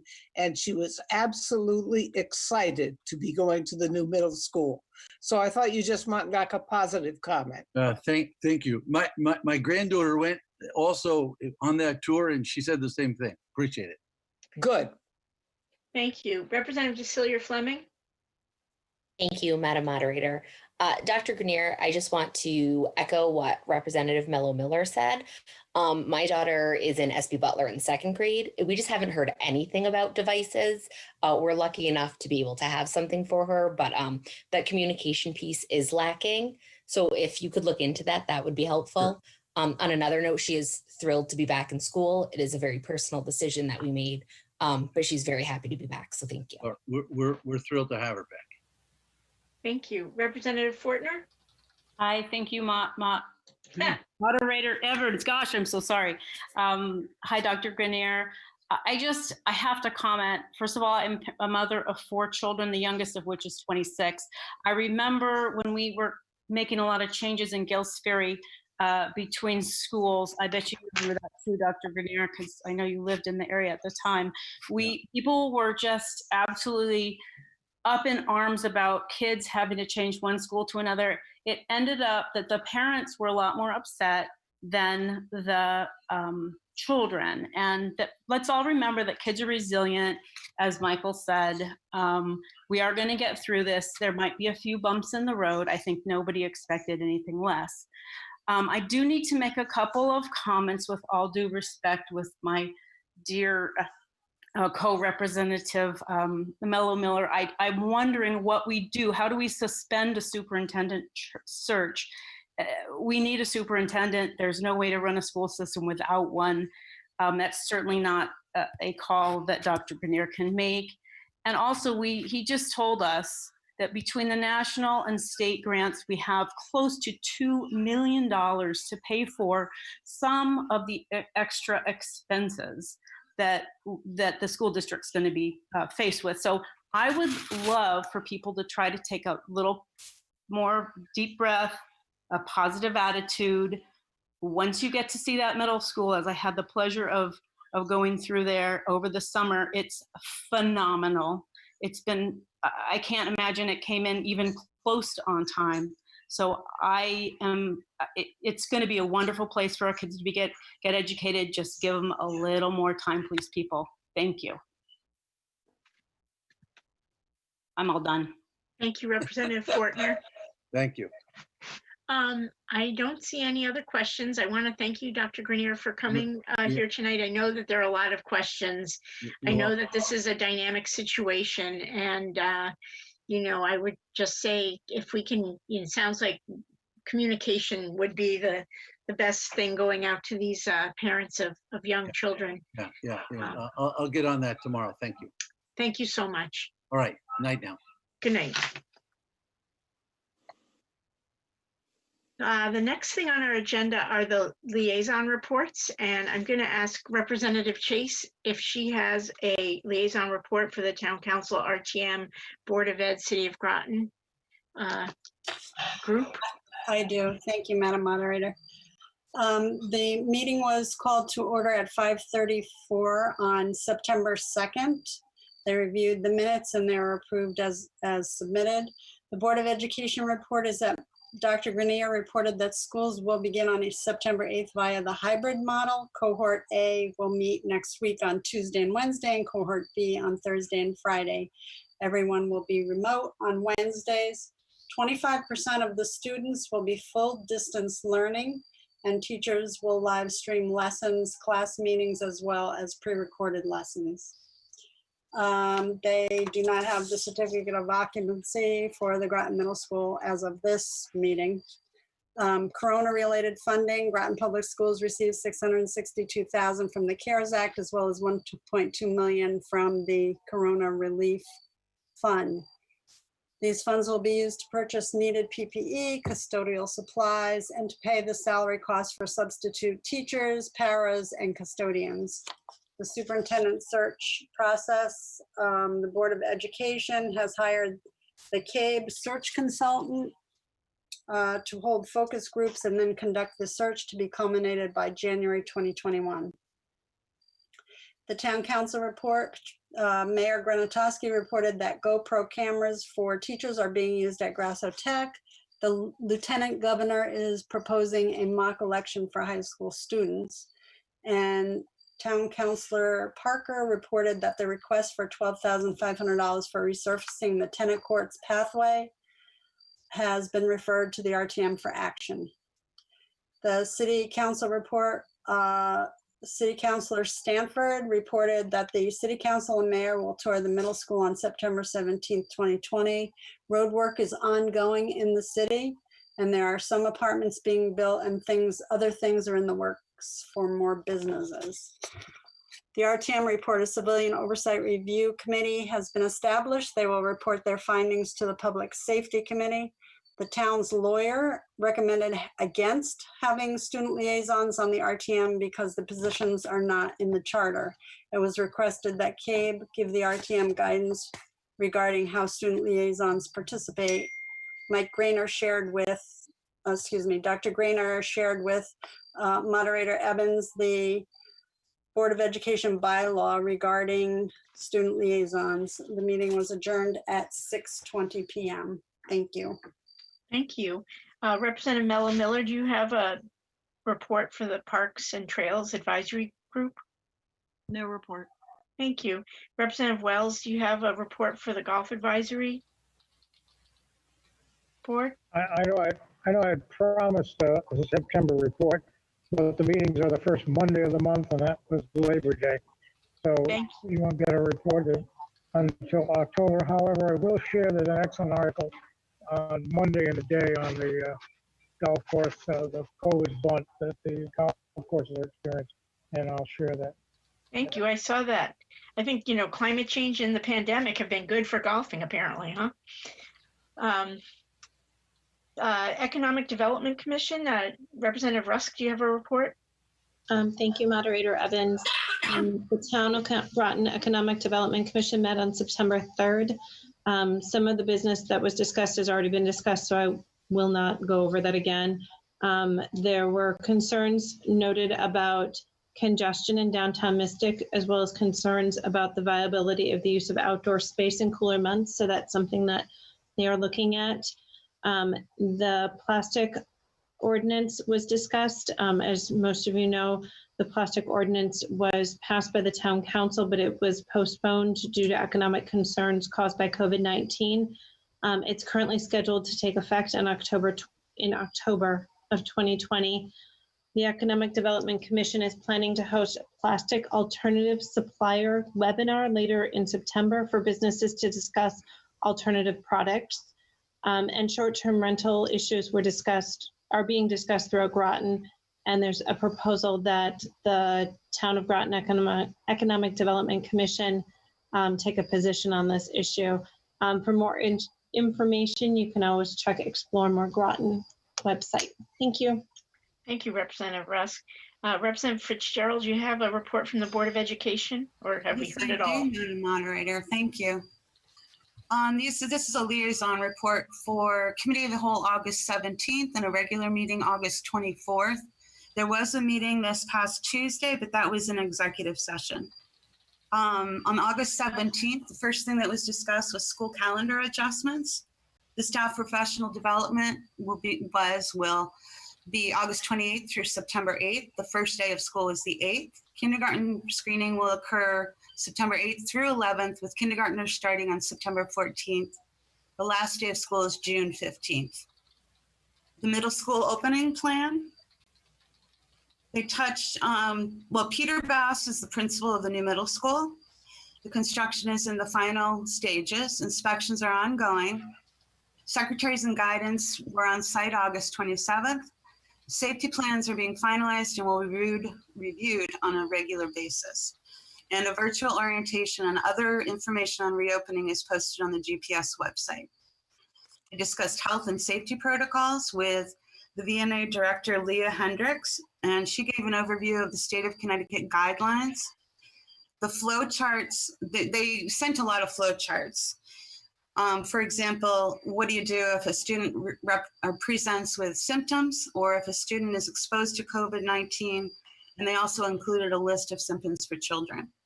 The mitigation strategies from the Connecticut Department of Health were discussed. They include masks. All staff and students are required to wear masks, and GPS has also ordered more masks. And there will be regular mask breaks. Hand washing will be encouraged. Social distancing will be practiced. All ventilation systems will be recommissioned, and the cohort groups will be maintained. 75% of parents have chosen the hybrid option, 25% with full distance learning. They did 10 part-time custodians that have been hired to keep up with sanitizing bathrooms. They discussed the COVID-19 CARES Act budget. That will include substitute teachers, substitute paraprofessionals, additional custodians, food service, social workers, and reentry curriculum planning.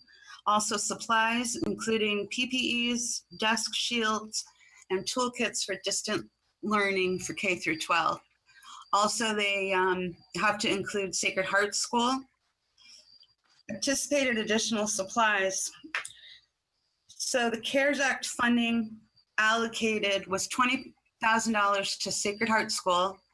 Total COVID expenses add up to $2,487,781, with an anticipated shortfall of $1,820,899. Parent focus groups continue to meet to discuss mitigation strategies, safety and sanitation, and the district learning. And GPS will continue consulting with Ledgelight Health District and the state of Connecticut.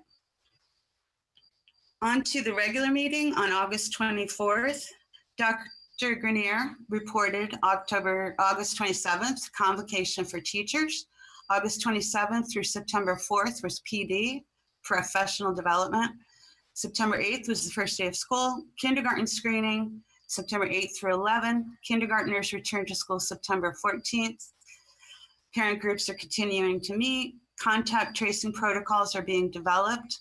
Preparing for full distance learning in case schools get reclosed. And at this point, parent opt-in was 73% hybrid, 27% at distance learning.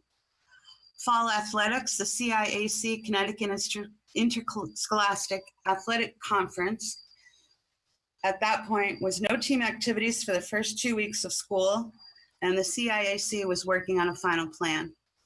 There will be before and after school programs available via the Treehouse Childcare Program. The YMCA has also approached the district with options they can offer. Susan Austin reported on the PD schedule and what the topics were, and she thanked everyone who helped with summer planning. Ken Knight, the business manager, reported that COVID-19 state funding is at $6,806.82. Coronavirus Relief Fund allotted an additional $1,248,743. The object code summary stood at $57,125. Sam Kilpatrick reported that, who is the building and grounds director, reported that buses will be sterilized between each run. Schools are going to develop their own drop-off and pickup policies, and parents are given the choice of buses versus their own transportation. Food service will be offering grab-and-go meals to be eaten in the classroom. Students will also be able to pick up meals for school distance learning days. They will also make pre-ordered meals available on Wednesdays at the library, the Groton City Building, and Mary Morrison School. The following motions were read and moved. Policy P1230, parent organizations and booster clubs. Policy P6172.6, distance education. Policy P6114.81, emergency and disaster preparedness. The 2021 Groton Public Schools tuition rates, and the Treehouse hybrid schedule tuition rates. And submitted by Katrina Fitzgerald. Thank you so much, Representative Fitzgerald. Thank you. Representative Cassieri, do you have a town council liaison report? I do. Thank you, Madam Moderator. Thank you. The Town Council met virtually for the regular monthly council meeting on September 1st, 2020 at 6:30 p.m. Under item 2020-482, various appointments and reappointments for June and July, councilors passed the appointments of Kenneth Siegel to the Housing Authority and Craig Tobias to the Shellfish Commission. The council passed item 2020-559, alteration of a scenic road, 1206 River Road. The resolution has set a public hearing date of October 6, 2020 for the owner of 1206 River Road, requesting to construct a new driveway. Due to Article 5 of the Groton Code of Ordinances, designation of scenic roads, this prohibits a scenic road from being altered or improved, except for good cause determined by the council after a public hearing. Also, the council passed 2020-565, FYE 2021 CIP Fitch High School Athletic Facilities. The resolution authorizes the allocation of $12,500 of Capital Reserve Fund unassigned fund balance for a FYE 2021 Capital Reserve project entitled Fitch High School Facilities. During paving of the tennis courts, it was determined that the pathway between the courts also needed to be paved. This work was already completed during the resurfacing of the tennis courts at the cost of $12,500. CIP fund approval will go before the RTM. Item 2020-309, changes to Town of Groton TIF policy, was passed by the council. The state of Connecticut made changes to the TIF enabling legislation, which requires minor changes to our TIF policy. The council will refer the policy to the Economic Development Commission for their review, and the town council will hold a public hearing regarding amendments to the TIF policy on October 6th. Lastly, the council passed item 2020-564, telecommunicator pension retiree health agreement. This resolution approves the successor pension retiree health agreement between the town of Groton and Groton Telecommunicators Association for the term of July 1st, 2020 through June 30th, 2025. The next regular council meeting is scheduled for October 6th at 6:30 p.m. Thank you. Thank you, Representative Cassari. That was most informative, and you jogged my memory. We actually got a referral, I should have said this in communications, from the town council, and this is for a resolution authorizing the allocation of $12,500 of the Capital Reserve Fund unassigned fund balance to the FY 2021 Capital Reserve project entitled Fitch High School Athletic Facilities, and that referral has been sent to the Finance Committee, and they will meet before our October meeting. So that referral is on its way. Thank you for jogging my memory on that. I apologize for not saying that sooner. The next item on our agenda is in committee reports. We have the Civilian Oversight Outreach Committee. Actually, it's Civilian Oversight Research Committee. It's mislabeled on the agenda. Chairman Thomas, do you have a report to give? Thank you, Madam Moderator. So I'll refer to the committee as the Cork Committee, just for brevity's sake. So we've had 3 meetings in the span of time since the last RTM meeting. And so the meeting on August 19th, we met, we called to order about 6:32 with 4 committee members present. Representative Thomas, Hanscom, Gauthier, Cassieri, and along with Town Attorney Dugan. We went through the normal communication reports. All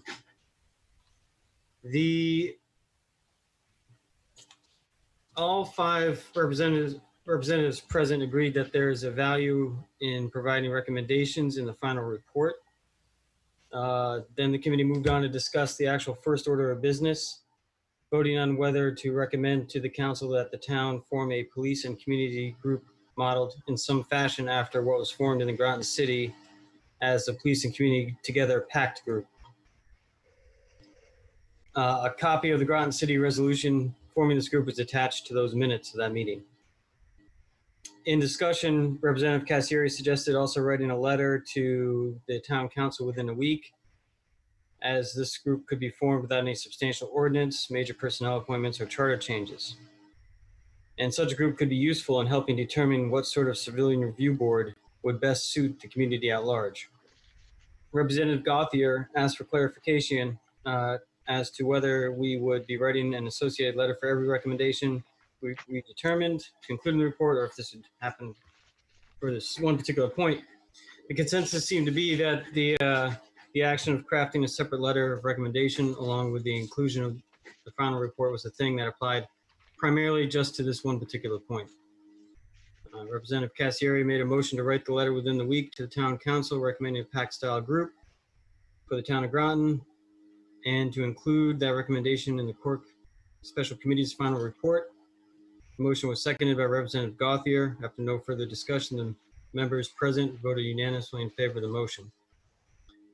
Agenda item number 2 review and discussion with the town attorney regarding the revised opinion on forming a civilian review board in the town of Groton.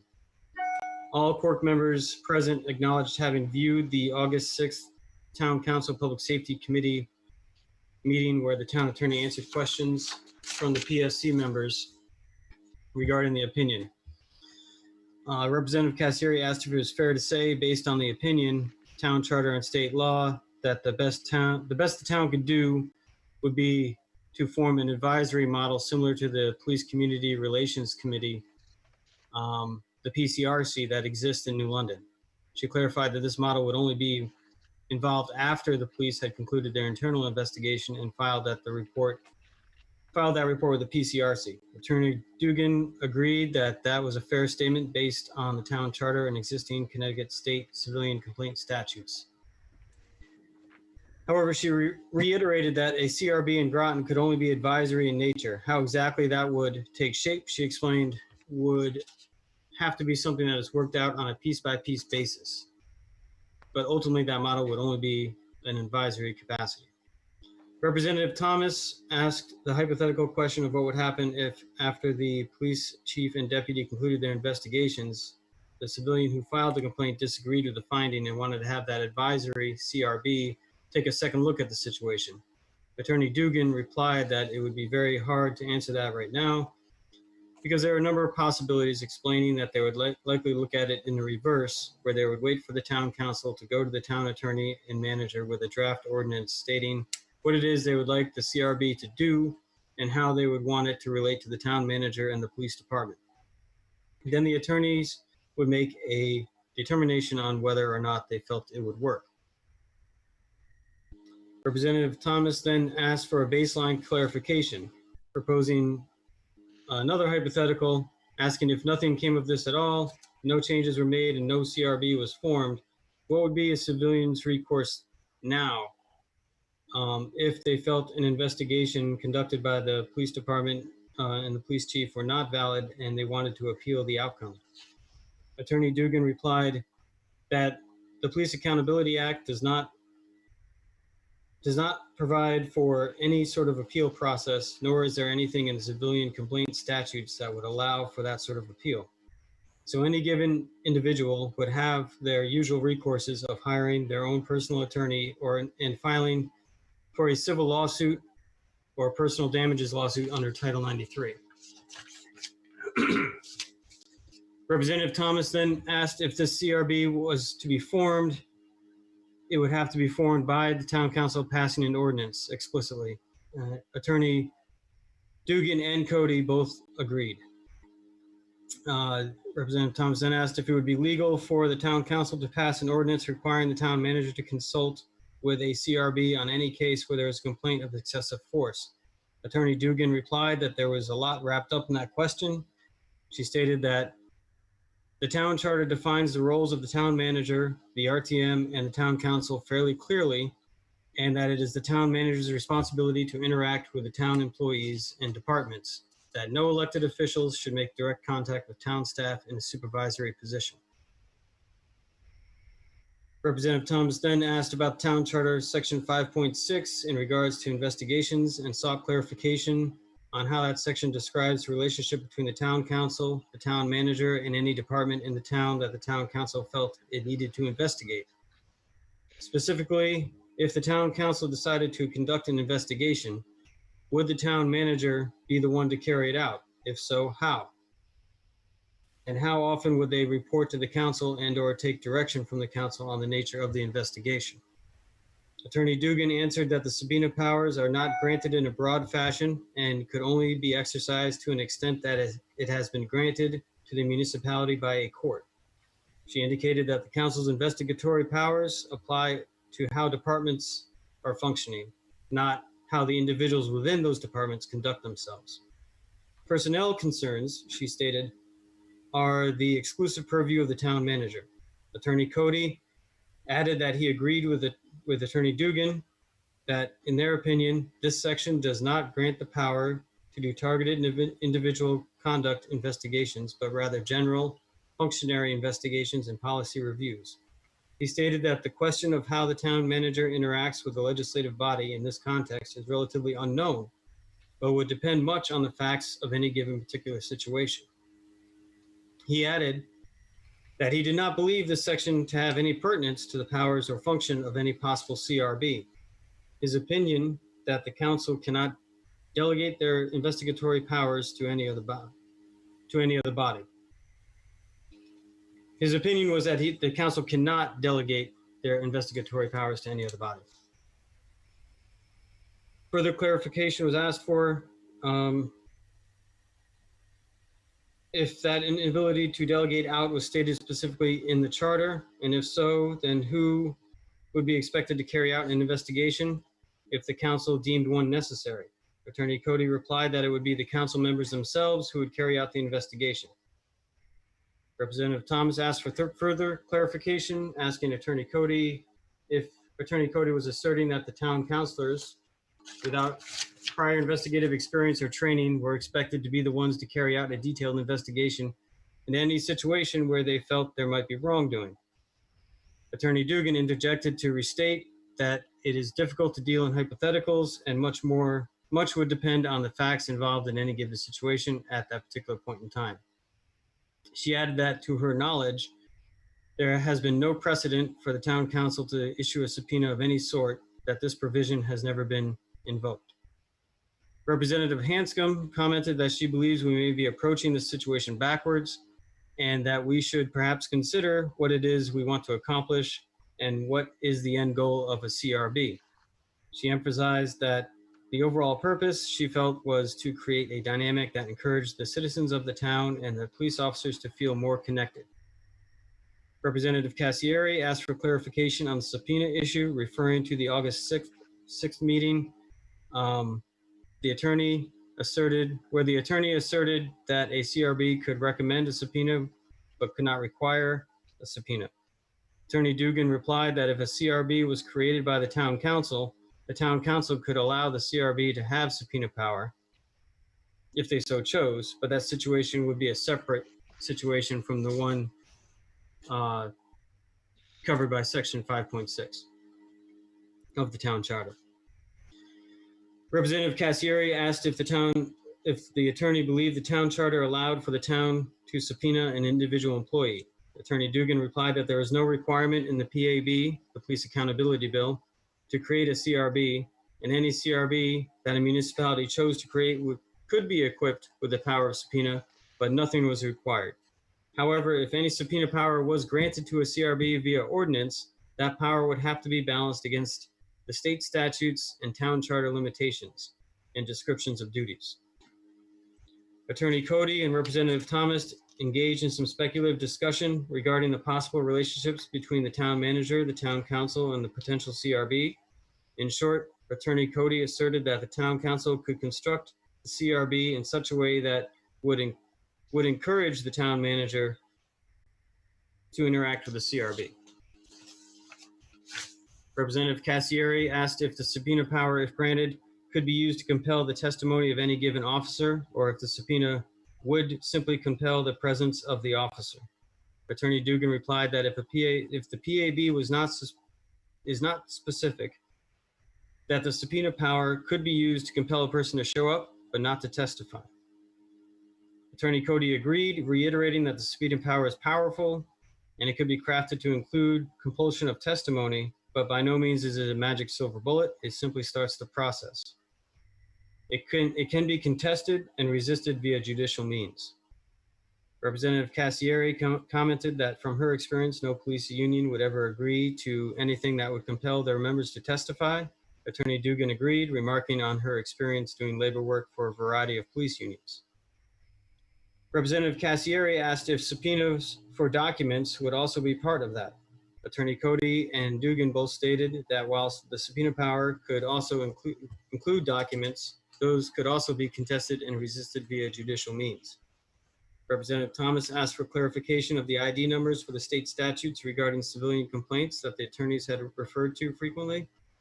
Attorney Dugan identified those statutes as Civilian Complaint Statute 7-294.BB and 7-294.EE. Representative Thomas asked for a summary of what it would take to create a CRB in Groton with subpoena power and investigative powers. Attorney Dugan replied that the answer is twofold. Simply stated, the challenge is in figuring out how the two statutes regarding civilian complaints and the PAB interact with the town, combined with the actual text of a draft ordinance creating a CRB versus the town charter. Representative Thomas asked what the process would be if the town council wanted to expand or contract the duties of the town manager. Attorney Dugan replied that the town charter is not specific and would require specific details to fully answer the question. Agenda item number 3 that night was the committee discussed other avenues of research and interviews for town staff, community members, and the town council. It was determined that the Cork Special Committee should develop a community survey to determine interests and concerns regarding what people would want to see a CRB look like. Further agenda items were folded into this project. The committee members then engaged in a discussion on what transparency means to them and what it would look like in a CRB. Further discussion about the composition of the body also occurred, all with no motions and no votes for any firm recommendations. Representative Gauthier motioned to adjourn at 7:45 p.m., seconded by Cassiary, and passed unanimously. There was another meeting on August 20th, which is actually a joint session between the Town Council Public Safety Committee and the Civilian Oversight Research Committee. There are 2 guests of note. Tamara Lanier, Vice President of the NAACP New London branch, and Kelly Moore, Policy Counsel of the ACLU, another attorney with the ACLU, offering opinions. The minutes of those are not available at this time, but as soon as they are, I will fold them into the next report. The meeting on August 26th of the Court Committee called to order at 6:30 p.m. with Representative Thomas, Hanscom, Cassieri, Rusk, Gauthier, and Moderator Eben in attendance. There's communication of reports, discussion of the emails from J.C. Amboise regarding concerns of the Court Committee's scope and composition. Gauthier endorsed the rebuttal of the moderator, and Moderator Eben went on to explain that she did extend an invitation to the remaining Republican RTM PSC members, and none have joined. At 6:33, Representative Richards and Dean Shinbrot joined the meeting, and motions to approve the previous minutes were passed unanimously. The agenda items included a discussion of the draft survey, the draft of the survey. Representative Thomas opened the discussion of the initial draft, noting that the use of the City of Memphis ordinance as a basis for the survey created an unwieldy specimen of a document and invited others to comment and critique the process. Representative Richards admitted the survey was new to her as she missed the last couple of meetings and was in the process of catching up on the minutes and material, but noted that wondered that how the survey was decided to be a thing that the RTM would draft and carry out, and was concerned that it may be off target for the mission of the Cork Special Committee. Representative Hanscom replied that it came out of a conversation over the past meeting or two where our discussions led Representative Gauthier to suggest that there should be a survey done at some point to gauge public interest. Representative Hanscom emphasized that the Cork members had discussed it as a thing that should be done, not necessarily a thing that the Cork or RTM should carry out. Representative Richards thought that the idea of a survey should be part of the Cork's recommendations, not the actual construction of said survey. Representative Rusk added that she felt some of the current draft survey questions were presumptive in the approach that assumed a public desire for a civilian oversight body. She also agreed with Representative Richards that if there is any action to be taken, it would have to be taken by the Town Council or the Town Council Public Safety Committee. Representative Thomas asked Moderator Eben and Representative Richards, who also serves as the chair of the Rules and Procedures Committee, if the survey could be cast as research and therefore in the court's jurisdiction. Both replied that while technically that could be true, propriety and protocol would dictate deferral of any such action to the council in general and to the Town Council Public Safety Committee in particular.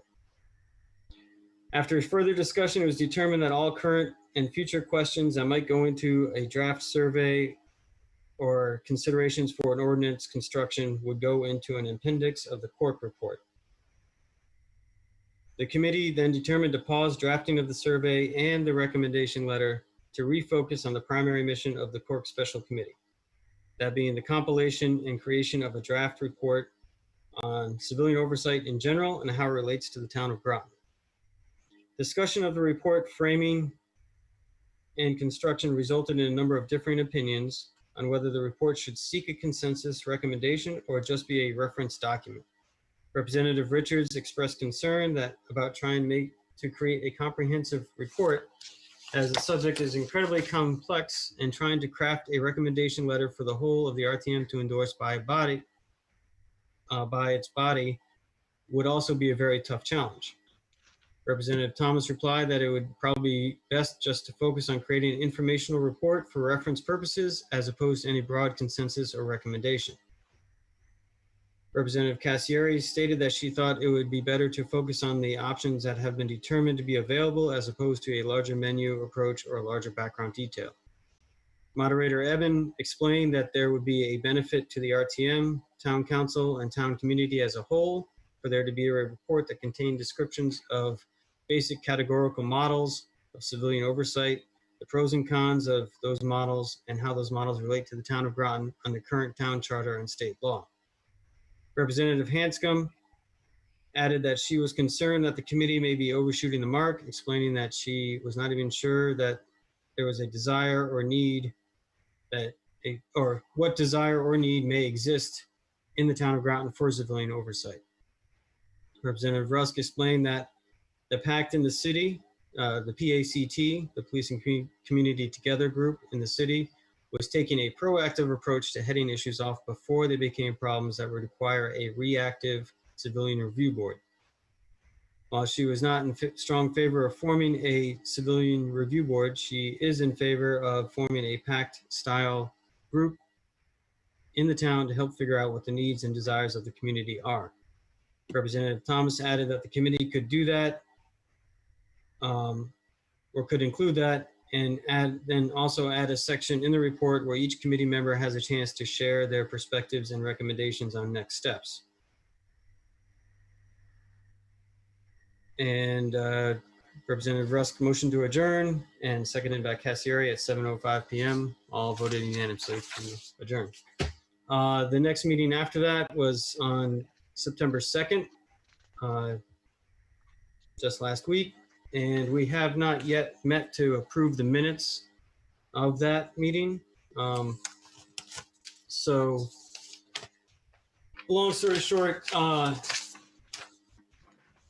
we basically, that meeting, at the end of it, we determined that we're going to take a bit of a break for about a week or two.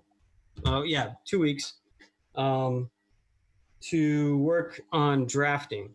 And we're all going to come back in 2 weeks with 3 deliverables. The first deliverable is going to be a list of priorities and goals, or I should say a list of goals for police community relations in a prioritized fashion. So, and then the second deliverable would be a draft of recommendations and perspectives of each committee member to be added to the final report in that particular section. And then deliverable number 3 would be for each committee member to have created some targeted interview questions for the police chief, who is scheduled to join us in our meeting on September 23rd. And we also discussed the idea that the goal is to have a draft report completed by the end of the month, by September 30th. And if that draft is the final draft, then at that point, the court would disband and pass off the report to the town council and the town council public safety committee and the RTM public safety committee. However, if that report requires more revision or editing, then there may be some supplemental meetings added on, or the court could be called to reconvene by the town council or the any such body that has the authority to do so. And so the motion to adjourn then was, well, yeah, anyway, those minutes aren't approved yet, so I won't get into the minutes of that meeting.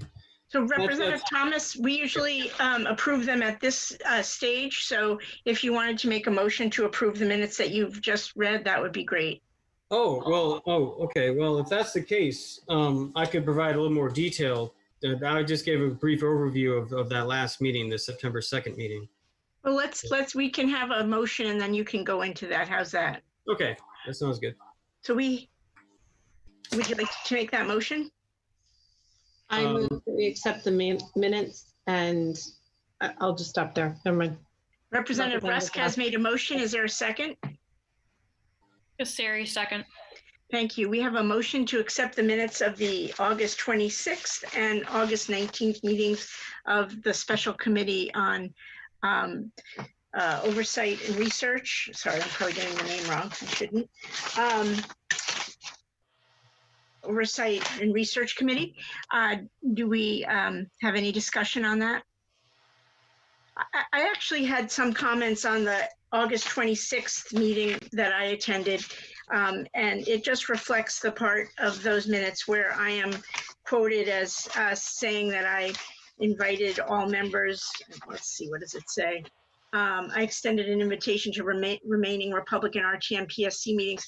And what I did was I actually appointed Representative Adams, who declined to serve on that committee. And then I sent a appointment to Representative Crockett Hubbard, who has not gotten back to me. So that's actually what happened. I didn't issue a blanket invitation. I issued a targeted appointment, which was declined, and a second appointment. If that could be made, that would be helpful from my point of view. So noted, and we'll make that adjustment. Thank you. Any other discussion on those very, very detailed and helpful minutes? Seeing none, all in favor of approving the minutes of those two meetings of the court, please say aye. Aye. Aye. Aye. Any opposed? Any abstentions? That motion carries unanimously. Thank you.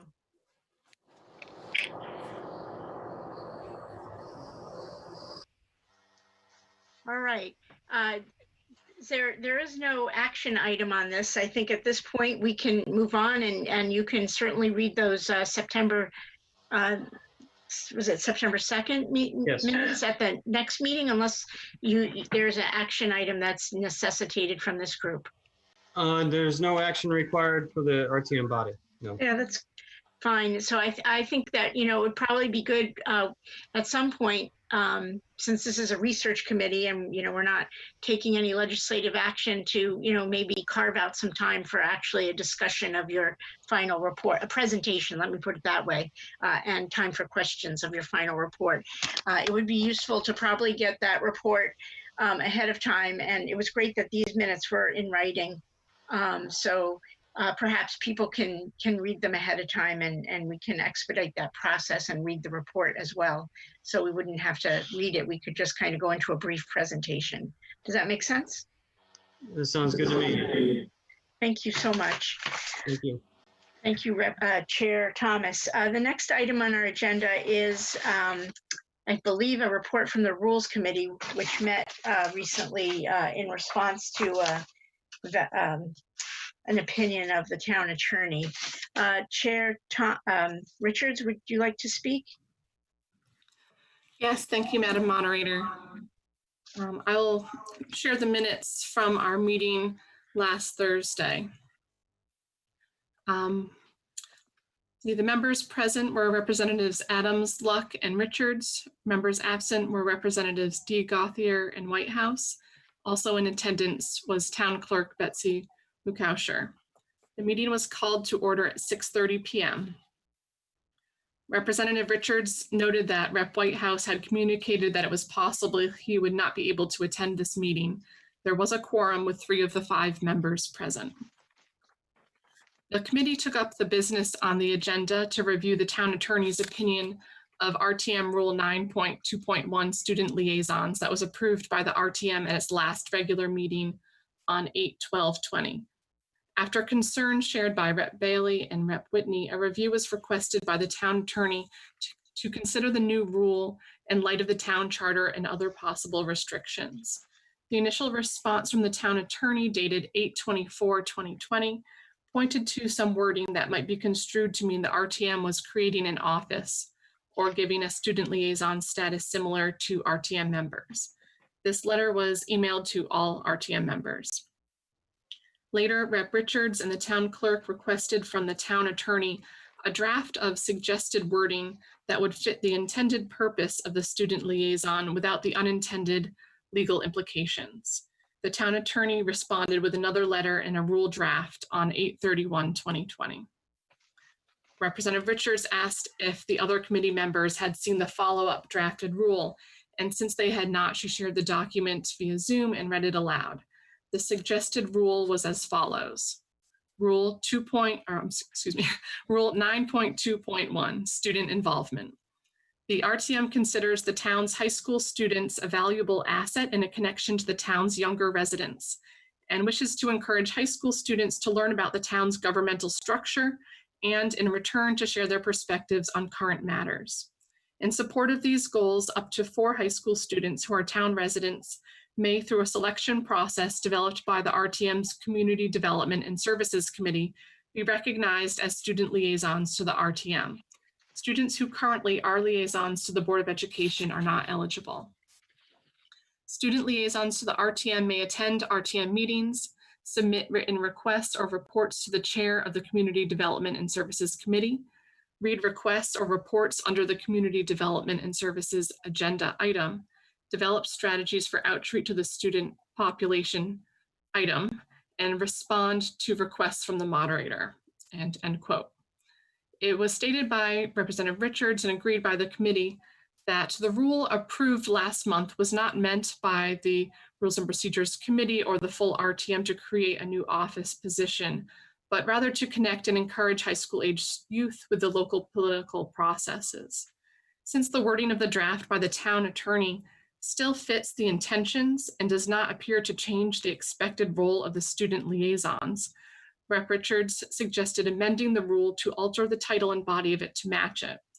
All committee members agreed that the draft, though taking out mention of terms and the explicit ability to participate in debate, still allowed for the student liaisons to participate through the RTM Community Development and Services Committee and to be called on by the moderator during meetings.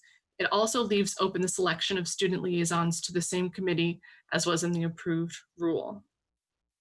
A motion was made by Representative Adams and seconded by Representative Luck to recommend the RTM revise Rule 9.2.1 by altering the title and body of the rule to that proposed by the town attorney, with the exception of one word. The committee recommends striking the word item from the last sentence because it does not make sense there and is likely an error. This motion was approved by a vote of 3-0 to 0. Representative Richards followed up on the topic of a possible childcare reimbursement for RTM members. The town attorney shared findings on this possibility by email to all RTM members several weeks ago. From her reading of this, Representative Richards said it seems that the idea of reimbursing an RTM member with funds from a grant or funds somehow raised outside of the town budget would likely still be considered a conflict of interest. She asked if committee members would like to discuss this any further and unasked to do so. She stated that if any RTM members wanted to propose a specific alternative in the future, we can consider that, but otherwise this topic will no longer be pursued. Lastly, Representative Richards noted that all Rules and Procedures Committee members had received an email from town resident J.C. Amboise regarding the temporary RTM Civilian Oversight Research Committee.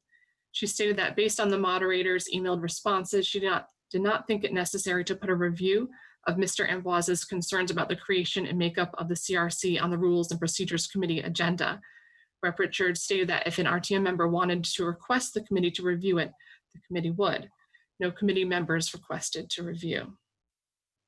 There was a motion to adjourn in a second by Representative Adams and Luck, and the meeting was adjourned at 6:50 p.m. And these minutes were submitted by myself, Representative Richards. Thank you very much. I think we have a little echo. If everyone could put their mute on, that would be great. Thank you. It's so hard for me to think when there's an echo. Anyway, we have those minutes read. Would you like to make a motion to approve? Representative Rusk, I move we approve the minutes. Thank you. Adams, second. So we have a motion to approve the minutes of the Rules and Procedures Committee. It's been made by Representative Rusk and seconded by Representative Adams. Is there any discussion on those minutes? Okay. Seeing none, all in favor of approving the minutes of the Rules and Procedures Committee, please say aye. Aye. Aye. Any opposed? Any abstentions? Okay, those minutes pass unanimously.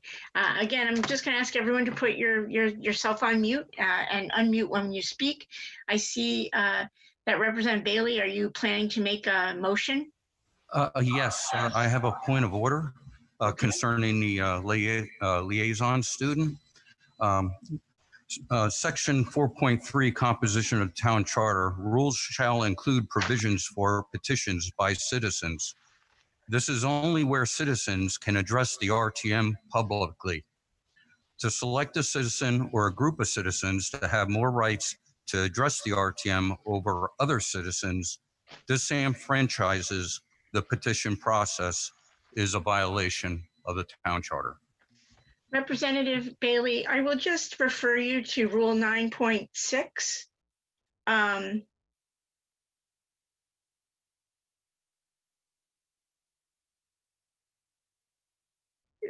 Citizens can speak during citizens petitions, but under, let's see, I'm trying to find it. Under Robert's Rules of Order, I believe, and it's probably in these minutes, any member of the public, any member of the RTM may cede their time to a member of the public at any time. Any RTM member may cede their time to speak to a member of the public, including the moderator, who may wish to recognize someone. So that is not in, that is the way that this body works.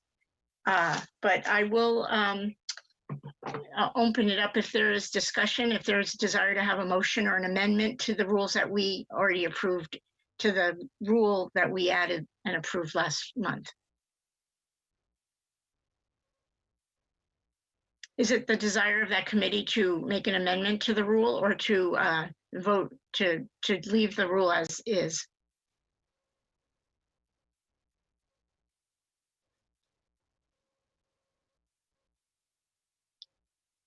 Representative Bailey, did you not take your hand down? All right. Representative Fitzgerald. Representative Fitzgerald. Yes.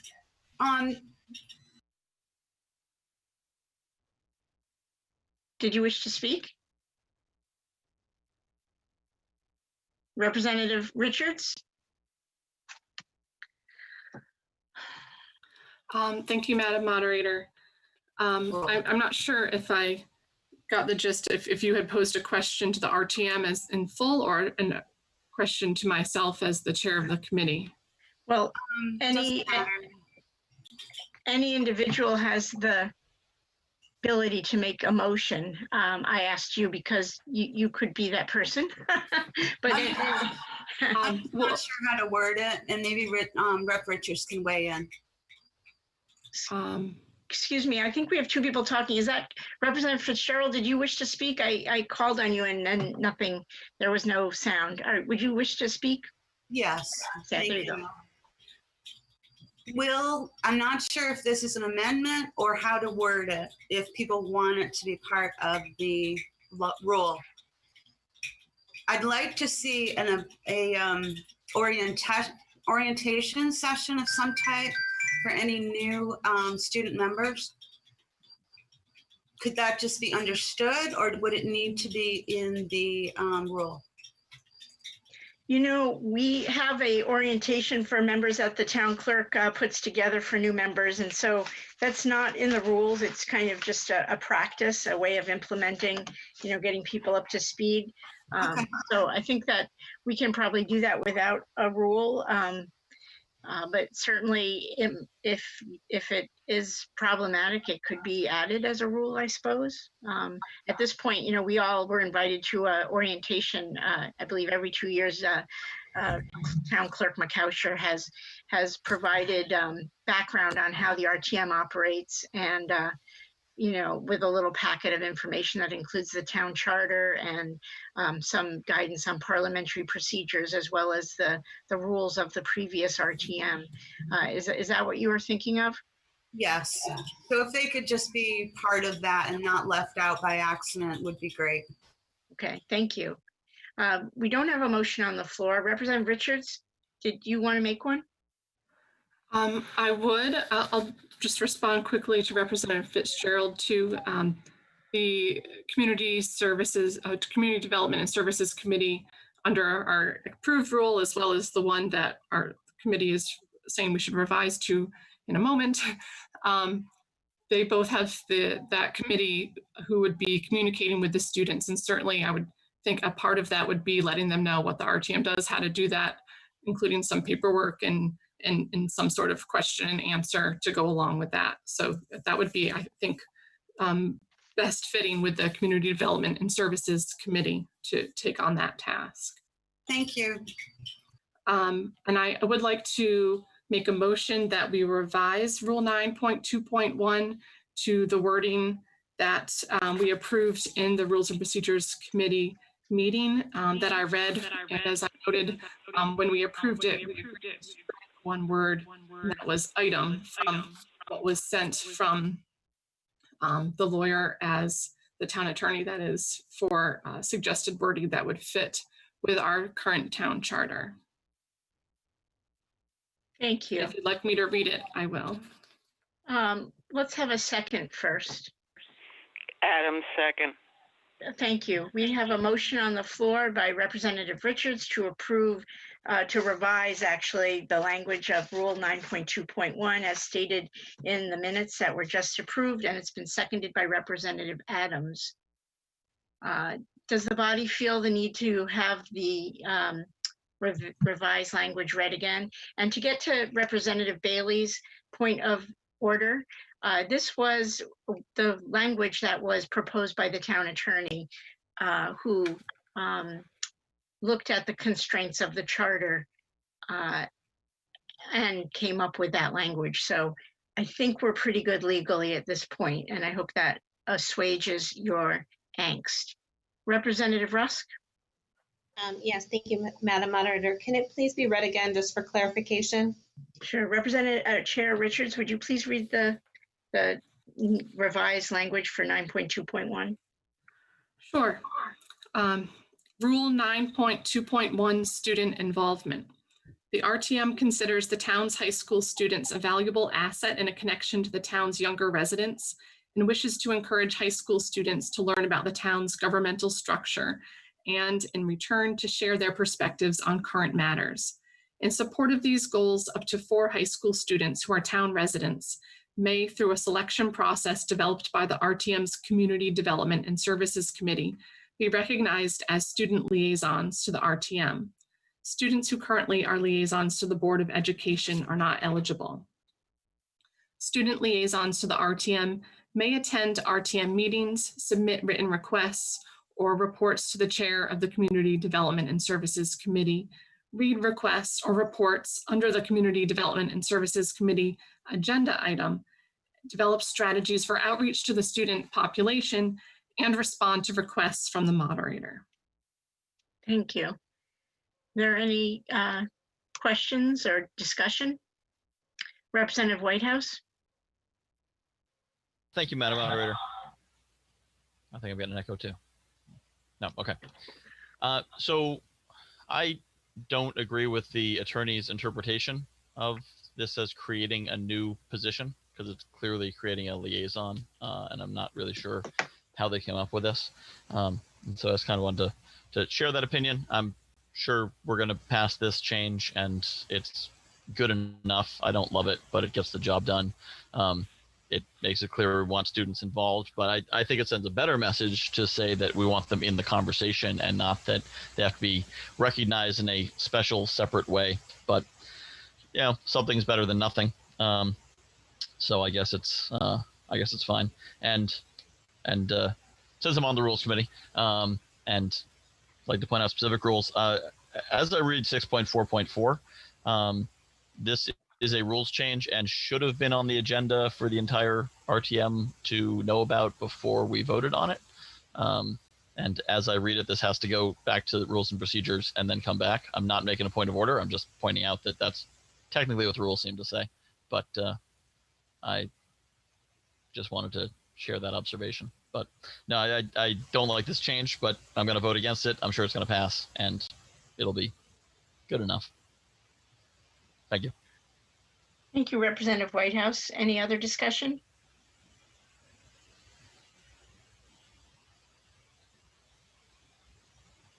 Representative Thomas?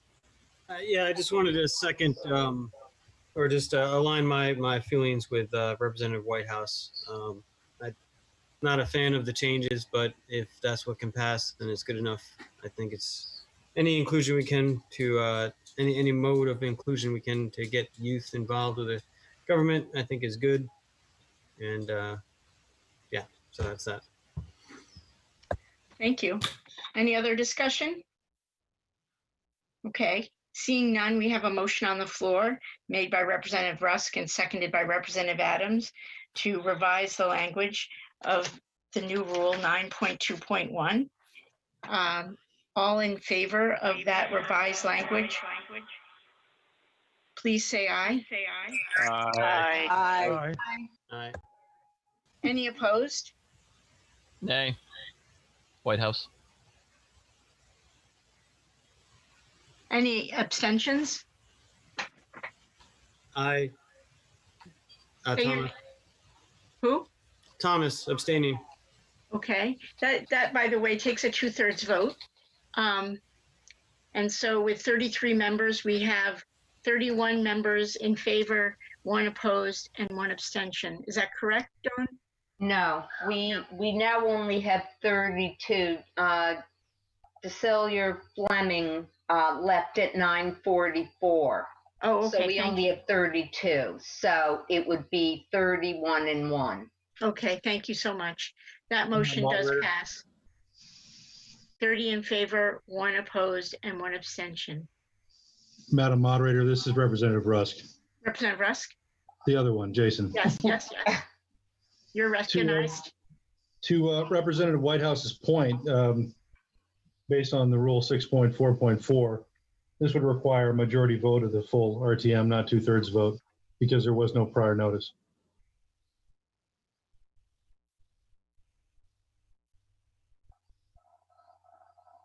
Well, this was on the agenda, so I'm not quite clear. I don't really understand Representative Whitehouse's interpretation of 6.4.4, which I'm reading right now. That's for the temporary rules and procedures. When an alteration or amendment of the rules is requested during the session of the RTM, such proposed amendment to the rules will be referred to the Standing Rules and Procedure Committee for consideration and a recommendation to the RTM. Any change to the rules requires the same vote as above. I'm not quite sure how we deviated from that path. Madam Moderator, if I may. Yeah. So as I read it, because the motion was made here, it would have to go to, I could be wrong. I don't know. I think it'd have to go down to the committee, but it already went to the committee. So I may have been conflating the two things. As I said, that's why I wasn't making a thing of it. I was kind of. It was referred from me to the committee, and Yeah. it went from the committee to us, and that's the proper path of a motion so I think that we're good procedurally, and I think that it passed, whether that should be a majority or 2/3. We're good in either case, so thank you all for your careful parliamentary focus. Representative Richards? Oh, no. Any other hands? No. Seeing none, that is the end of that of our committee reports. We do have a section for budget discussions if there are any who wish at this point to discuss the budget. Representative Katowski? You can speak, Representative Katowski. Oh, thank you, Madam Moderator. Before I start my budget comments, I just want to say a great job to everyone on all the minutes tonight. I know that is such a lot of work. Okay, so now for my budget comments. During the 2021 budget process last spring, things are not normal, of course. However, there was budget information provided by the town council to the RTM that members based their decisions and voting on that turned out to be inaccurate. I am specifically referring to the fact that the town council assured the taxpayers and the RTM that due to the economic situation, that taxes would not be raised. The town council plan was to use fund balance instead. As you know, the RTM voted to move the 2021 budget in one number, excluding one controversial CIP. The reason that I and possibly other RTM members supported this number is due to the fact that the town council stated that taxes would not be raised. Then, after the RTM approved the 2021 budget, the town council decided against using fund balance and raise taxes. If I had known that the town council was planning to raise taxes, I would have proposed going line by line, as painful as that would have been, to try to find savings for the taxpayers. Raising taxes should always be the last option, especially during economic hard times, which was definitely the case last spring. I just want to add that if the RTM is the last word on the budget, I think the town council should have come back to the RTM and explained why they changed their mind about using fund balance. Who knows, after hearing the town council explanation, maybe I would have agreed with them, but there was no opportunity to do that. Thank you. Thank you, Representative Katowski, for that reminder of this, the ultimate reason for our body. Is there any discussion on that? No. Scott. Oh, come on. So seeing none, I just wanted to mention in response to Representative Bailey's, I was searching for the rule. If you check the RTM rules 8.8, and this is going back to our discussion of the student liaison, you'll see that any RTM member entitled to the floor during discussion of an item of business shall have the privilege of recognizing any non-member present for the purpose of speaking in his or her place on that item of business. The non-member shall have a time allocation as determined by the moderator not to exceed 10 minutes, and he or she will otherwise be subject to the same restrictions as an RTM member. So really, the student is really has the same rights as any person who seeks to speak to the RTM. They can speak in these manners. Representative Lee? Madam Moderator, I was just only referring to the town charter section of 4.3, not our rules. But Yeah. and it was just only for citizens petitions, that's all.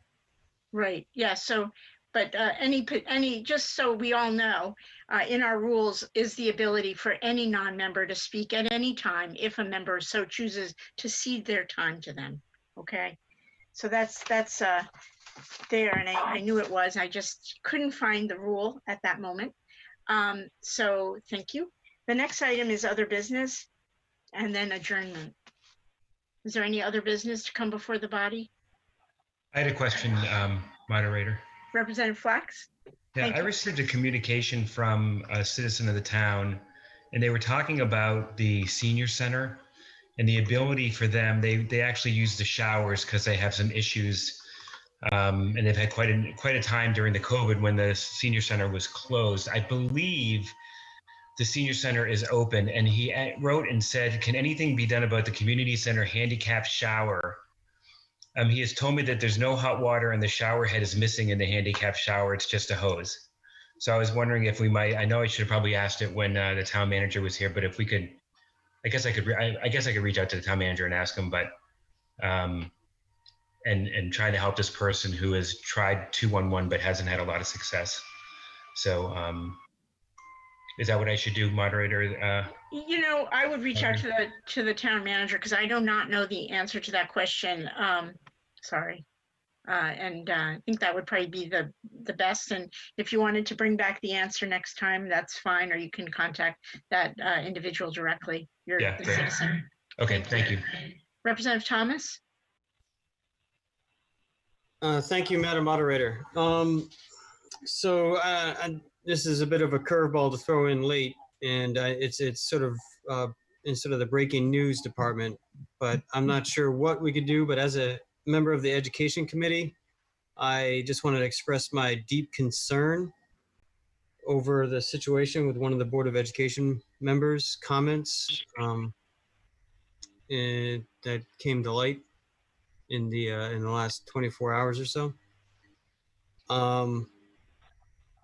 And I'm not sure like what propriety or protocol would allow for discussion here, or if we can, if that's the thing I need to refer to the Education Committee to discuss amongst themselves. What if we're displeased with a member of the Board of Education Committee or the Board of Education, what recourse would anybody in the town have to express that displeasure? Representative Thomas, this is not the forum for that. We do not have recourse to censor our own members, nor the members certainly of other bodies in the governance structure of the town of Groton that I know of. I believe there's an ethics committee that has just been formed, ethics commission rather. So that would probably be the place where I would start. All right, very well, thank you. Thank you, Madam Moderator. Yeah. Is there any other, and no others? Is there anyone want to make a motion to adjourn? This is Representative Rust. I move we adjourn.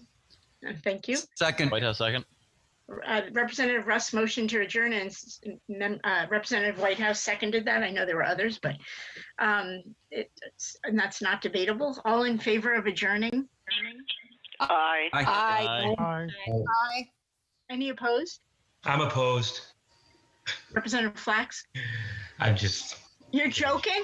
I'm joking. I don't think that jokes on Zoom work, but is there any abstentions? There's still time. All right, I think that motion carries. We're not clear if it was a consensus, but I think I'm ready to call it a night. So thank you very much. Stay well, all of you, and we'll chat next month. Thank you. Thank you. Bye-bye.